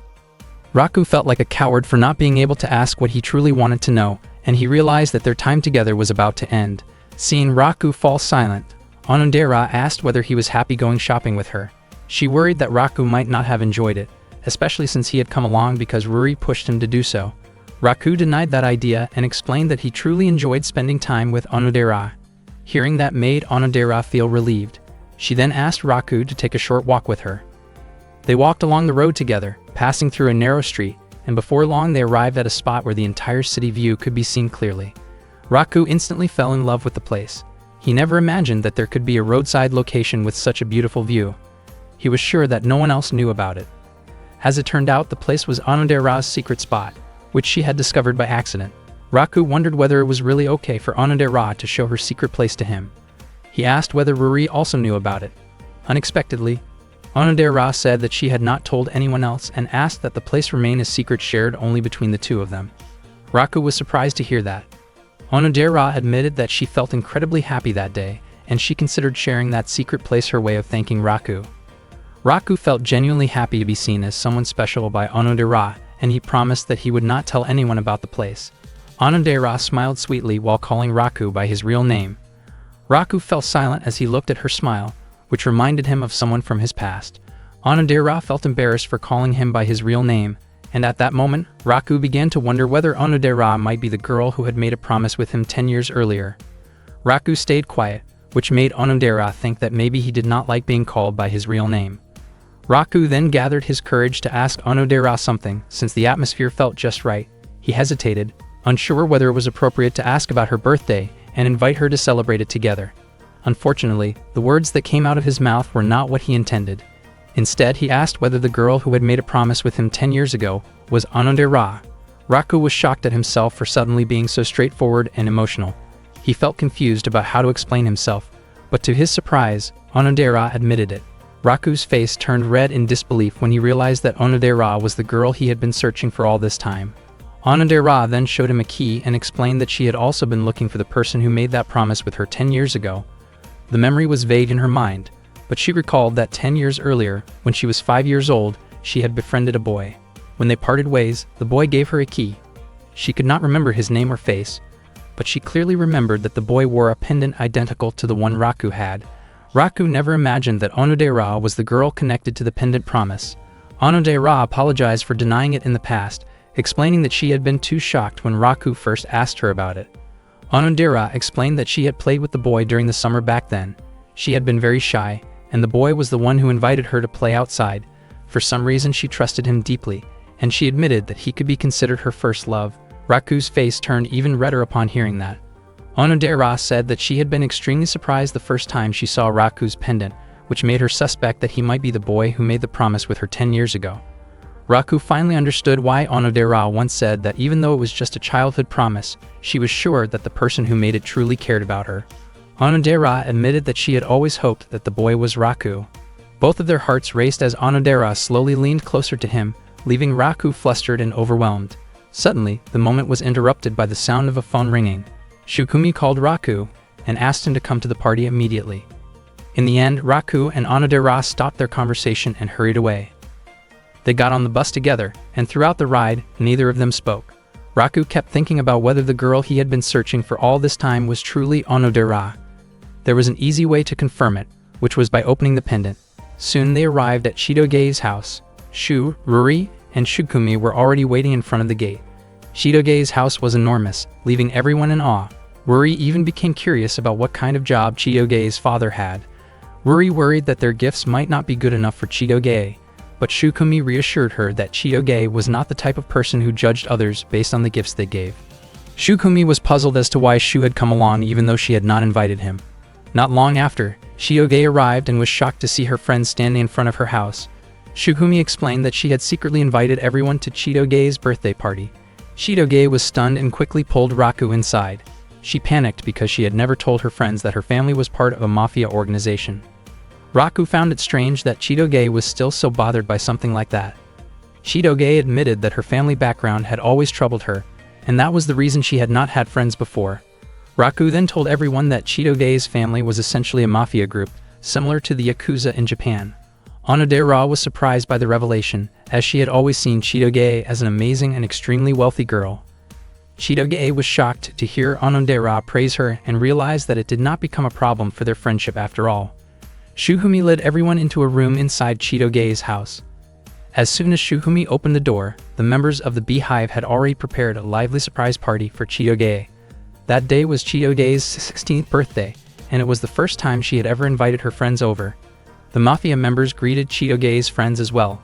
They were surprised to see how happy Shidoge looked, since that kind of expression felt unusual for her. Not long after that, Claude arrived and greeted everyone. Claude then started teasing Raku, and was convinced that Raku must have prepared a special gift for Shidoge. Raku realized that Claude was becoming more open and straightforward when making fun of him. As the party went on, Onodera gave Shidoge a set of stationery, while Ruri gave her a novel. Shidoge felt genuinely happy with the gifts they gave her. After that, the Beehive Mafia members presented their gift, which was a 1-year supply of bananas and 1,000 Enka CDs. They chose that gift because they knew how much Shidoge loved those things. Meanwhile, Claude wanted to show off his own gift for Shidoge, but he deliberately acted humble by saying that his present could not compare to what Raku had prepared. It turned out that Claude had bought a luxury car with the newest and coolest model. However, Shidoge did not need it, since she did not have a driver's license yet. Next, the Beehive members pressured Raku to finally show his gift to Shidoge. Raku did not expect that giving a birthday present could feel this difficult. In the end, he revealed a gorilla plush doll that looked exactly like him. The Beehive members immediately protested, unable to accept why Raku would give such a gift. Raku admitted that the moment he saw the doll, he really liked it and thought it was a good plush. Unexpectedly, Shidoge ended up liking the gift very much. The Beehive members could not understand why Shidoge reacted that way. Raku was left staring in surprise at Shidoge's cute expression. While the party continued, Shidoge approached Raku on the balcony. She mentioned that Raku's taste in choosing gifts was terrible. Raku did not expect that her earlier reaction had only been an act, and he told her that she could just throw the gift away if she did not like it. Shidoge replied that since they were dating, she would not throw it away and said that she would keep the gift. Raku started to think that Shidoge actually liked his present, but she kept denying it. Raku was confused as Shidoge began to show a sweeter side of herself, making his heart race. Raku wondered why his heart was pounding just from looking at Shidoge, especially since he had only recently realized that he had found the girl who made a promise with him 10 years ago. Thinking about it all made his head spin. Shidoge then asked whether Raku still liked the girl who made that promise with him 10 years earlier. Raku was surprised by the question, but he also found himself wondering if Onodera was truly the girl from that promise long ago. Raku admitted that he still liked that girl. After hearing that, Shidoge asked whether Raku had ever heard of the term "zossing in love." That night, Chitoge asked whether Raku had ever heard the phrase "Zasen in love." Raku was startled and wondered where Chitoge had learned that phrase. He did not understand why his heart kept pounding so hard. Raku remembered that "Zasen in love" was a line he and a certain girl had once spoken as part of a promise. Chitoge explained that she had been reading her old diary, and it brought back many memories. She recalled meeting a boy 10 years ago while playing together during the summer. They became close friends, and when the time came for them to part ways, she and the boy made a kind of promise. Raku was shocked because the story matched the promise he remembered exactly. What made it even more unsettling was that he had just talked about this very thing with Onodera the day before. Chitoge admitted that she did not remember the boy's face or his name, but she clearly remembered the words of the promise. She also found a key tucked inside her old diary. Raku's heart started racing again. He had seen that key before. He had always believed that the girl from his memory was Onodera, but now it turned out that Chitoge also had a key and knew the same phrase. Raku explained that if he and that girl were ever to meet again, they were supposed to open a locket together. If the girl still remembered the promise, she would definitely have the key. Both of them looked nervous as they stared at each other. Even so, they soon felt that it was almost impossible for them to have made such a promise together, especially since Chitoge insisted that she did not remember ever meeting Raku back then. Raku also pointed out that Chitoge felt very different from the girl who had lived in his memories all this time. Chitoge was convinced it was just a coincidence, because Raku was nothing like the boy described in her diary. In her mind, that boy was kind, amazing and cool, nothing like Raku. Raku, in turn, said that the girl from his promise was gentle, sweet, and feminine. Chitoge grew annoyed at the idea that she might have been the one who made a promise with Raku. At the same time, Raku was not convinced at all that the girl was Chitoge. Raku then asked Chitoge to prove it by trying her key on his locket. If the locket did not open, it would clearly mean they had no connection in the past. Neither of them truly believed it would work. Chitoge was especially sure that Raku was not that boy, because to her, that boy was like a prince who could do anything and always came to her rescue. Raku wondered what Chitoge would do if he really were that boy. Chitoge went so far as to say that she would do anything if Raku truly turned out to be him, precisely because she was convinced that person could not possibly be Raku. Raku and Chitoge prepared themselves to find out the truth.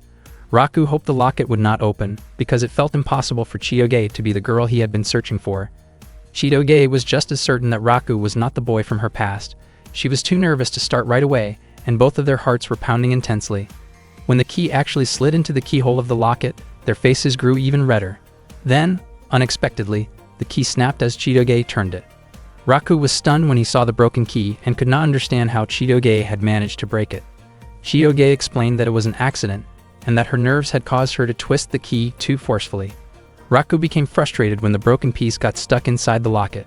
Chitoge was at a loss, unsure of what to do. Raku was upset because this meant he could no longer try opening the locket with Onodera's key. Chitoge asked Raku to forget about it, especially since they both felt they had never truly shared a promise together. She quickly ended the conversation.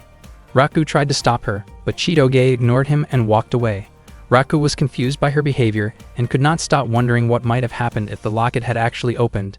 Meanwhile, Chitoge continued watching Raku from a distance.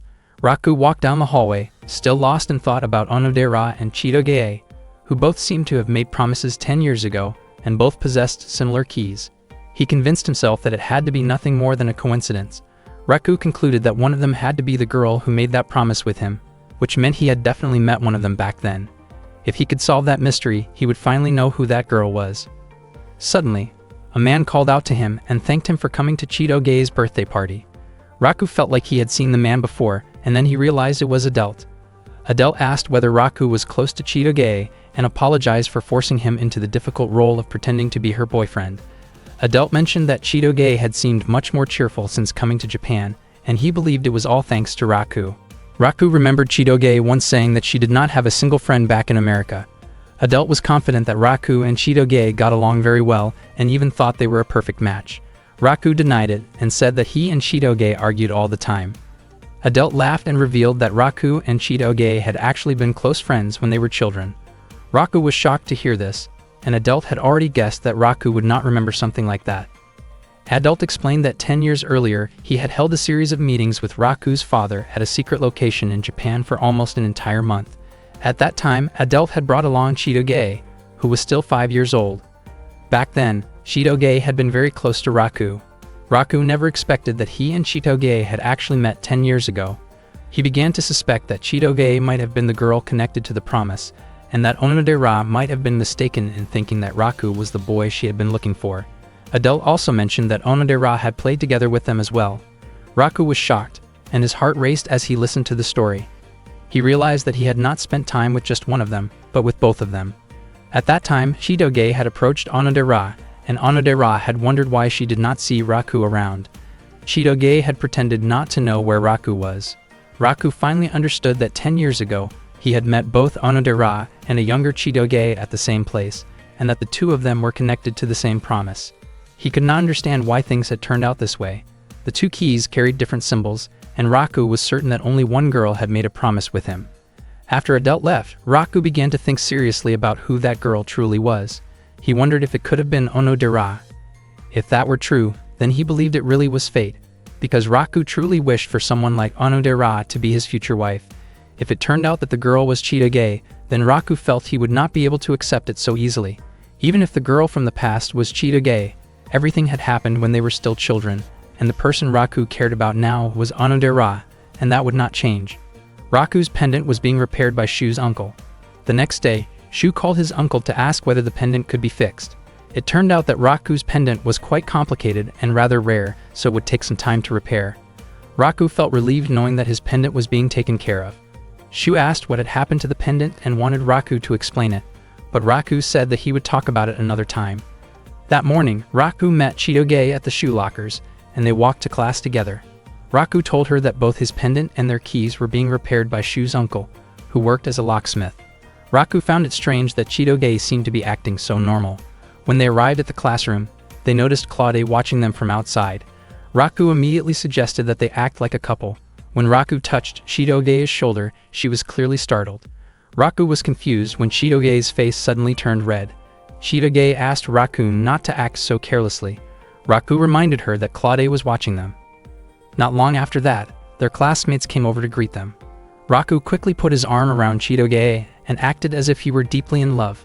Seeing Chitoge's flushed face, Raku was surprised and curious about what was going on with her. Chitoge tried to calm herself down. At that moment, Onodera was also there, quietly observing their behavior. While Raku was watering the flowers, Onodera approached him and mentioned that Chitoge's behavior seemed a little strange. She wondered whether Raku and Chitoge had argued. Raku suspected that Chitoge might be feeling awkward around him because she could be the girl who had made the promise with him 10 years ago. But he kept pushing that thought away. Onodera then asked where the pendant Raku usually wore was. Raku explained that it was being repaired by Shu's uncle. Raku felt curious about whether Onodera remembered that they had played together in the past. His heart started to race just thinking about it. Raku was worried about Chitoge, but he believed she would be fine, and he promised himself that he would continue to look out for her. Onodera smiled when she heard that. She recalled how attentive Raku had been toward Chitoge, especially when Chitoge had gone missing before. She found it puzzling because even though Raku and Chitoge were only pretending to date, she wanted to know what Raku's true feelings really were. Kyoko came into the classroom and announced that the photos from their school trip had been posted on the bulletin board. She encouraged everyone to buy photos of the people they liked and promised that she would not tell anyone who bought whose photos. Onodera smiled to herself, and Ruri noticed her reaction. The students quickly gathered around the bulletin board to look at the school trip photos. Chitoge was amazed by the pictures and wanted to buy them. Raku reminded her not to buy too many photos, since each one cost 100 yen, which was expensive for him, and he suggested that she choose only the photos she truly liked. Unexpectedly, Chitoge became even more excited and picked out many photos anyway, with Shukumi helping her choose. Raku felt relieved as it seemed that Chitoge had finally returned to her usual self. Onodera invited Raku to buy photos from their school trip. Raku wanted to buy one of the photos that showed Onodera during the trip. Onodera, on the other hand, wanted to buy a photo of herself together with Ruri. Ruri then pointed at one photo that featured Raku, with Onodera and Ruri visible in the background. Onodera's face slowly turned red when she noticed Raku's face in that photo. Ruri deliberately chose that picture because she was confident that Onodera would want to have it. Not long after that, they came across another photo of Raku standing together with Onodera. Onodera really wanted to buy that photo, and Raku also wanted the same one. However, he felt embarrassed and worried that others might notice how much he wanted it. Raku and Onodera both acted shy and hesitant, which made Ruri feel extremely annoyed by their indecision. Shu then showed up and offered several photos of the girls that Raku had rarely seen before. The male students gathered around to choose photos they liked. Ruri and Shukumi were convinced that the boys were selecting inappropriate pictures. Shu denied it, explaining that he only collected embarrassing moments. He even had funny photos of Ruri and Onodera. Ruri and Onodera were shocked when they saw those unflattering pictures of themselves. Ruri, clearly irritated, reacted harshly toward Shu for making her upset. Raku was very curious and wanted to see those photos as well. Shu mentioned that he had a special photo meant just for Raku, which turned out to be a picture of Onodera sleeping next to Ruri. Raku was immediately fascinated by it, and was even willing to pay 500 yen for the photo. He treated it like a personal treasure. After that, Raku made a plan to look for a photo that showed himself together with Onodera. Later, Raku noticed a photo of Chitoge, but his attention shifted to a girl standing behind her. It turned out to be Onodera in the background, captured at an awkward moment while she was adjusting her clothes. Raku became anxious, worried that someone might notice the situation in the photo. He quickly picked it up and planned to hand it to Kyoko so the file could be deleted. While walking down the hallway, Raku ran into Onodera, and the photo accidentally slipped from his hands. Onodera picked it up for him. Raku panicked, afraid that Onodera might think he had intentionally searched for a photo of her in an embarrassing situation. Fortunately, Onodera had not yet realized that she was the one in the picture. Raku quickly took it back and hurried away. Onodera felt confused about why Raku had taken a photo with Chitoge's face on it. She started wondering whether Raku might actually like Chitoge. That thought lingered in her mind as she kept questioning his actions. After returning home, Raku immediately went into the kitchen while quietly looking at the photo of Onodera. He then began preparing dinner. He still did not know the identity of the girl who had made a promise with him 10 years ago, and he kept thinking about how to find her. He wished he had a photo that could serve as a clue. Suddenly, Issei mentioned that he might have the photo Raku had been searching for. Raku became curious about where Issei had kept it, since he had already searched the entire house without any luck. It turned out that the photo was stored in the back storage room. Issei asked whether Raku was looking for the photo they had taken during their trip 10 years earlier, explaining that there was still one copy left in storage. Raku was shocked to realize that this photo could bring him closer to the truth. On top of that, Issei also mentioned a photo of a girl holding a key and the existence of an important promise connected to it. Hearing this left Raku completely stunned. One morning at school, Raku looked irritated because he could not find the photo he was looking for in the storage room behind the school. That photo was supposed to be a clue to the identity of the girl connected to his childhood promise. Suddenly, Shu appeared in front of him and asked whether Raku had any plans after school. It turned out that Shu wanted to invite Raku to a group study session at Mickey D after school. Raku felt confused about why Shu was suddenly organizing a study session like this. Shu explained that the final exams were coming up soon, so he believed Raku must already have a solid strategy to deal with them. Raku looked uncomfortable hearing Shu address him so casually. He replied that he had already been studying hard every day, and especially that day he needed to look for something important, so he refused the invitation. However, once Shu mentioned that Onodera would be joining, Raku immediately decided to take part in the study session. After school, Raku went together with his friends to study. Chitoge looked extremely excited as she went out with everyone. Raku felt annoyed because he believed Shu had tricked him. Chitoge, who was in high spirits, kept shouting about how happy she was to go to Mickey D with her friends. In fact, Raku had once dreamed of going to Mickey D together with Onodera. At the same time, he felt that he was already close to finding the answer to who the girl from his promise really was. His memories were still vague, whether the girl had blonde hair or black hair, and what her defining features were. The more he thought about it, the more unsettled he became. After they finished ordering and picking up their food, they began arranging their seats. Ruri suggested that Onodera sit next to Raku so she could ask him for help studying like before. Onodera looked nervous and refused, instead asking Raku to sit near Chitoge, since the two of them were officially dating. Raku felt confused because Onodera seemed colder than usual. Ruri glanced at Onodera and wondered if something had happened between them, but Onodera shook her head and smiled. Even so, Ruri was convinced that something must have happened. They soon started their second group study session. Shu asked whether Shukumi was the type of student who enjoyed studying. Shukumi described herself as just an average student, but Chitoge told everyone that Shukumi could get into almost any university she wanted. Onodera and Shu both praised her for that. Shukumi then questioned why Raku could not solve such an easy problem, especially since he was dating someone like a princess. Raku asked Shukumi not to worry about him, but Shukumi suddenly moved closer and explained how to solve the problem step by step. Raku was surprised by Shukumi's sudden behavior toward him.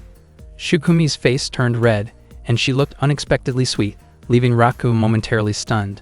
Shukumi wondered why Raku was staring at her instead of listening to her explanation. Raku's heart raced as he sat close to Shukumi. He also praised the way she explained the problem, saying it was very easy to understand, and sincerely thanked her. Shukumi looked flustered and asked Raku to try solving the problem himself. After that, she returned to her seat. Chitoge asked which problem Shukumi had helped him with. Meanwhile, Shu wore a teasing grin that clearly annoyed Shukumi, and she reacted by firmly scolding him, making it clear she wanted him to stop. Chitoge and Raku were surprised to see that Shu and Shukumi seemed so familiar with each other. After that, Shu reminded everyone about their English homework and said he was counting heavily on Chitoge. He asked Chitoge to translate a dialogue from the textbook. The dialogue was about Anna asking George about a woman, only for George to say he did not recognize her. A jealous Anna then questioned which woman George chose, the other woman or herself. Raku could not understand what kind of dramatic story Kyoko had written. At that moment, Onodera could not hold back her laughter, and her expression looked adorable, which Raku found himself liking even more. Raku had a strong feeling that Onodera shared similar traits with the girl from his childhood promise. Onodera herself suspected that the boy she was searching for might be Raku. On the other hand, Chitoge did not match any of the traits of the promised girl, yet she possessed a key and knew about Zaza love. Thinking about all of this only made Raku feel more confused, so he tried to calm himself down, believing that everything would become clear once he found the photo clue. Suddenly, Shu asked what Raku liked more.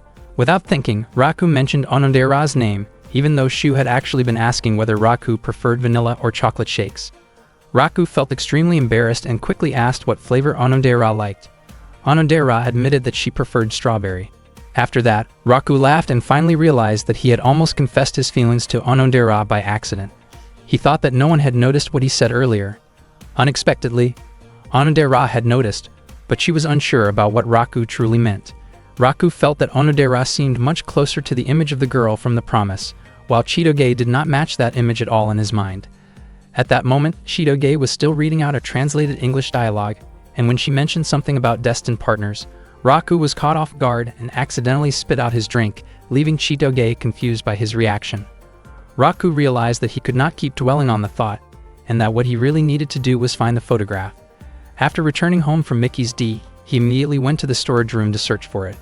Raku found a box that looked exactly like the one his parent had mentioned before. He carefully took it down and placed it on the floor. He was certain that the box contained a photograph from 10 years ago, and once he opened it, he would finally learn what the girl he had been searching for all this time looked like. His heart raced as he wondered whether the girl would turn out to be Onodera or Chitoge. Unable to hold back his anticipation, he slowly opened the box, only to be completely stunned by what he found inside. The photograph showed Raku as a child together with Issei and a young girl. The image only deepened his confusion. The girl in the photo was neither Onodera nor Chitoge, and Raku realized that he did not recognize her face at all. In the photograph, the young girl was holding a key in her hand, which meant that she was the one who had made the promise with him 10 years earlier. Feeling unsettled by the discovery, Raku immediately tried to find Issei to confirm the truth behind the photograph. One of the Yakuza members informed him that Issei had just gone out. Meanwhile, Issei herself was still thinking about the girl Raku had mentioned, and she seemed to recognize the girl in the photo. The next day at school, Raku was still preoccupied with thoughts about the girl from the promise. He had assumed that everything would become clear once he found the photograph, but instead, the situation only became more complicated. Not long after, Kyoko arrived to distribute the school trip photos that the students had ordered. Raku remained lost in thought, realizing that the promise he made in the past was likely not with Onodera or Chitoge. He struggled to remember anything clearly about the girl. Curious, he wondered whether Onodera or Chitoge might recall something about her, but it seemed that neither of them remembered ever meeting Raku during their childhood. Without him noticing, Shu quietly placed a photograph on Raku's desk. That day, heavy rain poured down. Chitoge was still at school because she had forgotten to bring an umbrella. Before long, Raku approached her. Chitoge was eager to go home because she did not want to miss her favorite television show. Raku offered to share his umbrella with her. Chitoge immediately refused and chose to walk through the rain instead of standing under the same umbrella with him. She used her bag to shield her head and hurried off, pushing through the downpour without paying attention to Raku. After a short while, Raku caught up to her, worried that she might get sick from being soaked in the rain. Chitoge's face flushed when she noticed how concerned he was. As the rain grew even heavier, they eventually walked together under the umbrella. Both of them looked awkward and shy, especially when a few students noticed them and teased them playfully. When rain began to soak Chitoge's shoulder, she instinctively moved closer to Raku so they could both stay dry. She explained that staying close was the only practical choice in that situation. Raku found himself confused by Chitoge's recent behavior and was unsure how to respond to it. Seeing Raku's troubled expression, Chitoge asked him not to misunderstand the situation. Raku insisted that his thoughts were completely innocent. Chitoge felt that she was already being considerate by acting that way for his sake. Raku reassured her that he had no strange intentions and that he had never asked her to do anything like that. Their exchange continued with lighthearted bickering, though Chitoge became irritated when Raku teased her with an unflattering nickname. Just as her frustration peaked, a loud clap of thunder echoed nearby, startling both of them. Raku was surprised by how close the thunder sounded. When he looked over, he saw Chitoge crouching down, clearly shaken by fear. He had never realized that she was so frightened of thunder. Raku remarked that she had more weaknesses than she let on. Chitoge warned him that she would not forgive him if anyone else found out about it. Raku promised to keep it a secret. Since the thunder continued and the rain showed no sign of stopping, they decided to stay sheltered there for a while. To help calm her nerves, Chitoge asked Raku to talk about something else so she would not feel so scared anymore. Raku invited Chitoge to look through the field trip photos they had bought. Chitoge suggested that they show each other the photos. She had purchased a total of 80 pictures. At that moment, Raku had already separated Onodera's photos from the rest beforehand. As Chitoge went through the stack, she was startled when she found a picture of herself asleep. Raku was surprised as well because he was sure he had never taken or kept a photo like that. He immediately became convinced that Shu must have slipped it in. Raku tried to explain the situation so Chitoge would not get upset, but it turned out that she understood he would never intentionally keep a photo like that. Raku was confused and a little amazed by how understanding she was. Chitoge continued flipping through the photos, while Raku felt that something about her behavior seemed different than usual. He praised her for being willing to spend so much money on the field trip photos, especially since she liked keeping memories and records of her friends. Chitoge said that many things had changed since she came to Japan, and that one of her regrets was spending her youth pretending to be Raku's girlfriend. However, she added that lately the fake feelings she had experienced did not seem so bad after all. Raku was completely taken in by what she said and admitted that he felt the same way. To his surprise, Chitoge revealed that she had just been teasing him. What she said earlier was nothing but a joke, and she laughed at Raku's expression when he thought she was being serious about him. Raku felt irritated and told her that she really should not tease him like that. Suddenly, a loud clap of thunder echoed nearby. Chitoge was startled and instinctively clung to Raku out of fear. Their faces ended up very close, and they locked eyes for a brief moment. Just then, Issei appeared and commented that the two of them looked unusually close for the middle of the day. Raku and Chitoge were shocked and quickly pulled apart. Issei did not expect the relationship to seem this serious, especially since he had only told them to pretend to be a couple. Both Raku and Chitoge immediately denied the idea, insisting that they did not like each other in that way. Issei simply laughed at their reaction. He had actually been looking for Raku because he wanted to talk about something important. It turned out that Raku also wanted to speak with his father, but Issei said that his own topic was urgent and that he wanted to bring it up first. He felt awkward about revealing it, especially since Raku and Chitoge had been spending more time together lately. Chitoge quickly denied being close to Raku. Issei then explained that someone wanted to meet Raku the next day. Raku did not understand what his father meant at first. Issei finally said that the person who wanted to meet Raku was his fiancé. Both Raku and Chitoge were stunned by the revelation and could only stand there in silence after hearing such unexpected news. Meanwhile, the girl who was said to be Raku's fiancé was eagerly waiting for the day she could finally meet him and fulfill the childhood promise they had made 10 years ago.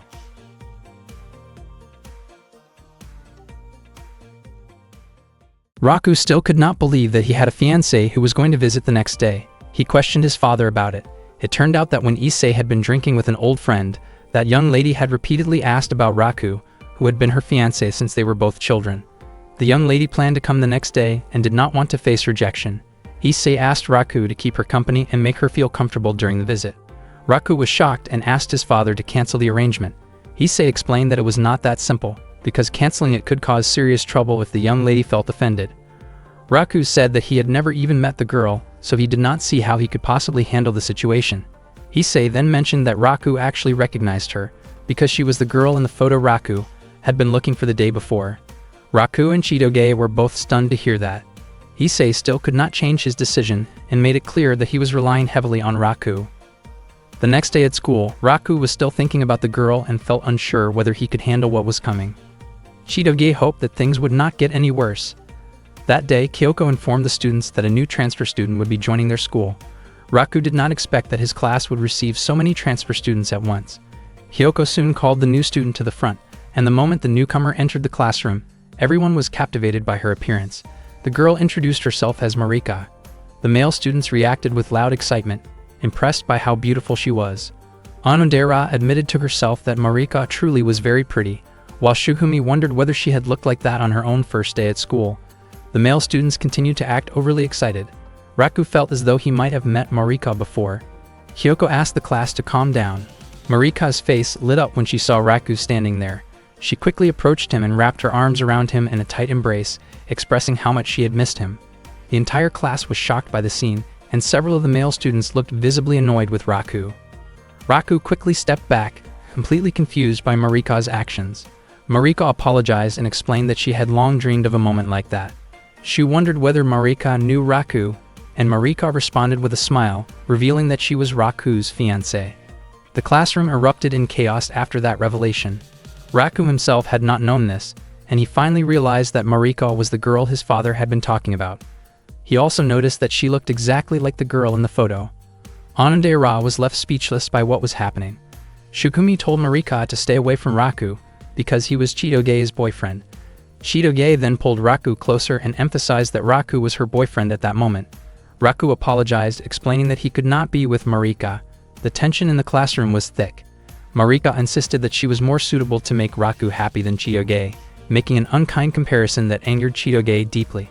Raku asked Chitoge to calm down.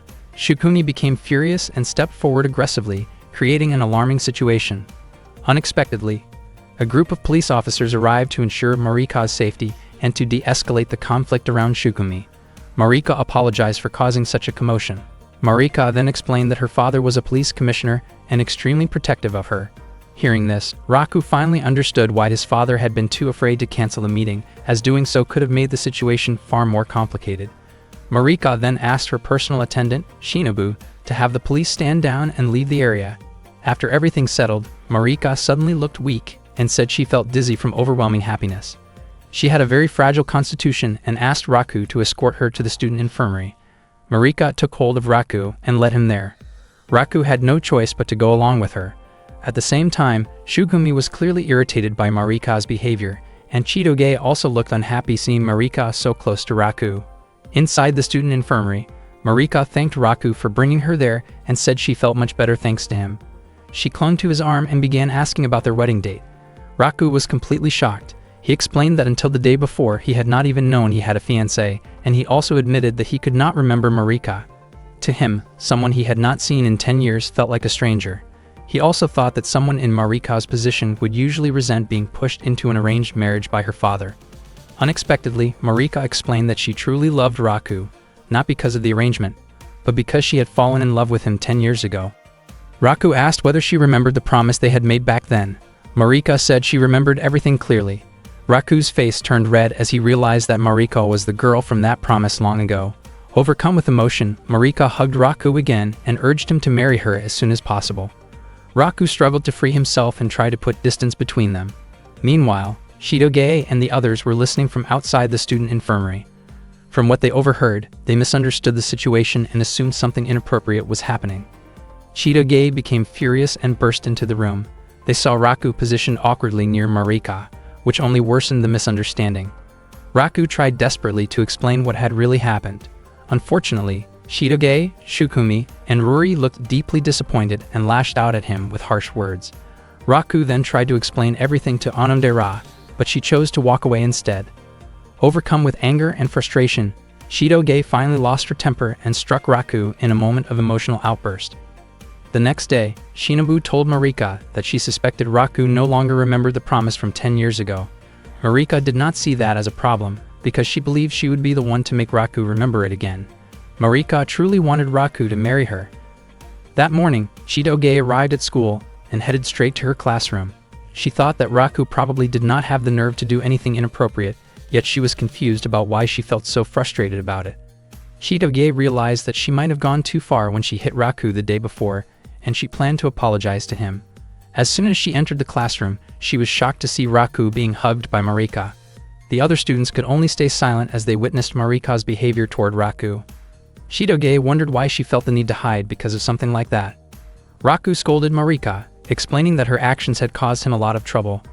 Earlier that morning, he had noticed the girls busily gossiping about him, and during physical education class, especially while playing dodgeball, the male students kept targeting him. Marika was surprised to learn that Raku was actually quite popular at school. She wanted to talk with him more, so she decided to invite Raku on a date. Raku immediately refused and said that he already had a girlfriend.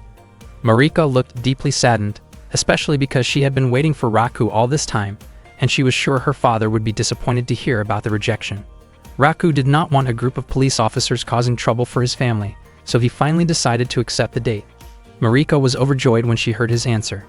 Chitoge, Shukumi, Onodera, and Ruri all found out about their date. The next day, Raku waited for Marika at the shopping mall. He thought this would be his chance to ask her about the promise from 10 years ago. He left without telling Chitoge. Raku looked around for Marika, since she had not specified where they were supposed to meet. Before long, he saw several patrol cars escorting Marika. Marika greeted the waiting Raku with a bright smile, and soon after, the police officers left. Raku thought that the girl who liked him really did bring him a lot of trouble. At the same time, Onodera and Ruri were watching the two of them from a distance. Shukumi also arrived to keep an eye on Raku. She was dressed in a very feminine way, making people around her think she was a model. Shukumi wanted to monitor Raku's actions so she could report them to Chitoge. She was not doing this out of curiosity, but for Chitoge's sake. Raku suddenly approached her and asked where the nearest restaurant was. After that, Raku and Marika headed straight to the restaurant. Raku complimented Shukumi on how beautiful she looked, without realizing that she was actually Shukumi. Shukumi became irritated because Raku did not recognize her at all. Meanwhile, Chitoge was wearing a mask and dark sunglasses. She thought that with such a disguise, no one would recognize her. But suddenly 2 police officers called out to her.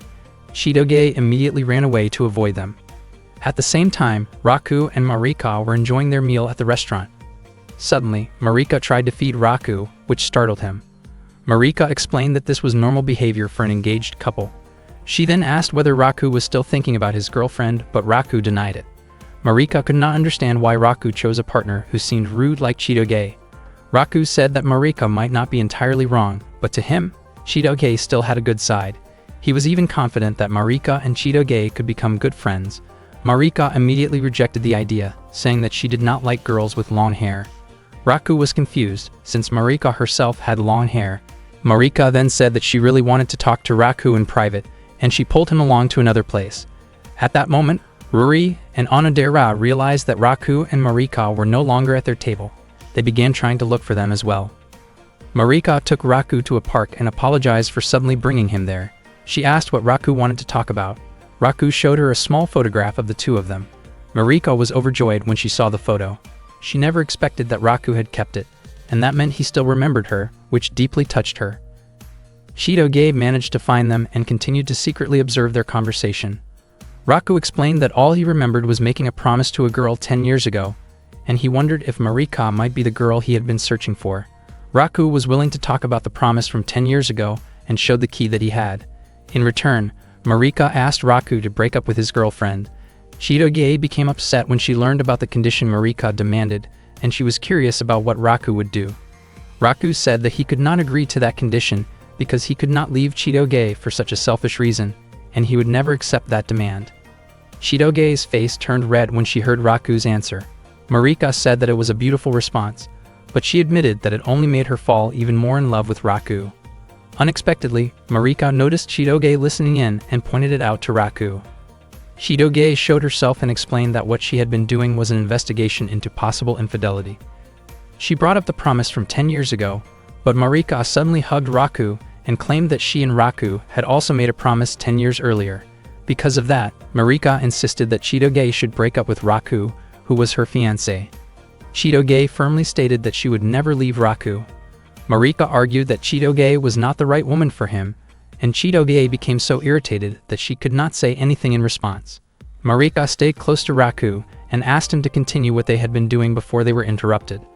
Chitoge grew extremely upset with Raku. Raku tried to beg her to listen to his explanation, but Chitoge, overwhelmed by her emotions, reacted physically toward him. After that, Chitoge left the place. She felt relieved knowing that the girl who had made a promise with Raku long ago was not her, yet she was confused about why she felt so irritated by him. Raku was also confused and wondered why Chitoge seemed jealous of him. Afterward, Marika said goodbye and admitted that she had been very happy spending time with Raku. Raku did not understand Marika's attitude at all. Marika accidentally left her bag on a park bench, and Raku quickly picked it up and went after her to return it. Marika later met Shinobu. Shinobu said that Marika had been pushing herself too hard and believed that she must have been suffering because of the heat. She wondered why Marika had not worn a hat outside. It turned out that Marika had intentionally chosen not to wear one because she wanted Raku to keep looking at her face. Shinobu then left to get some medicine. Not long after that, Raku arrived and asked about Marika's condition. Marika was surprised to see him there. Raku immediately returned the bag she had left behind. Marika said that she only felt a little dizzy and that there was nothing to worry about. She then asked what Raku liked about Chitoge, considering her blunt way of speaking and her difficult personality.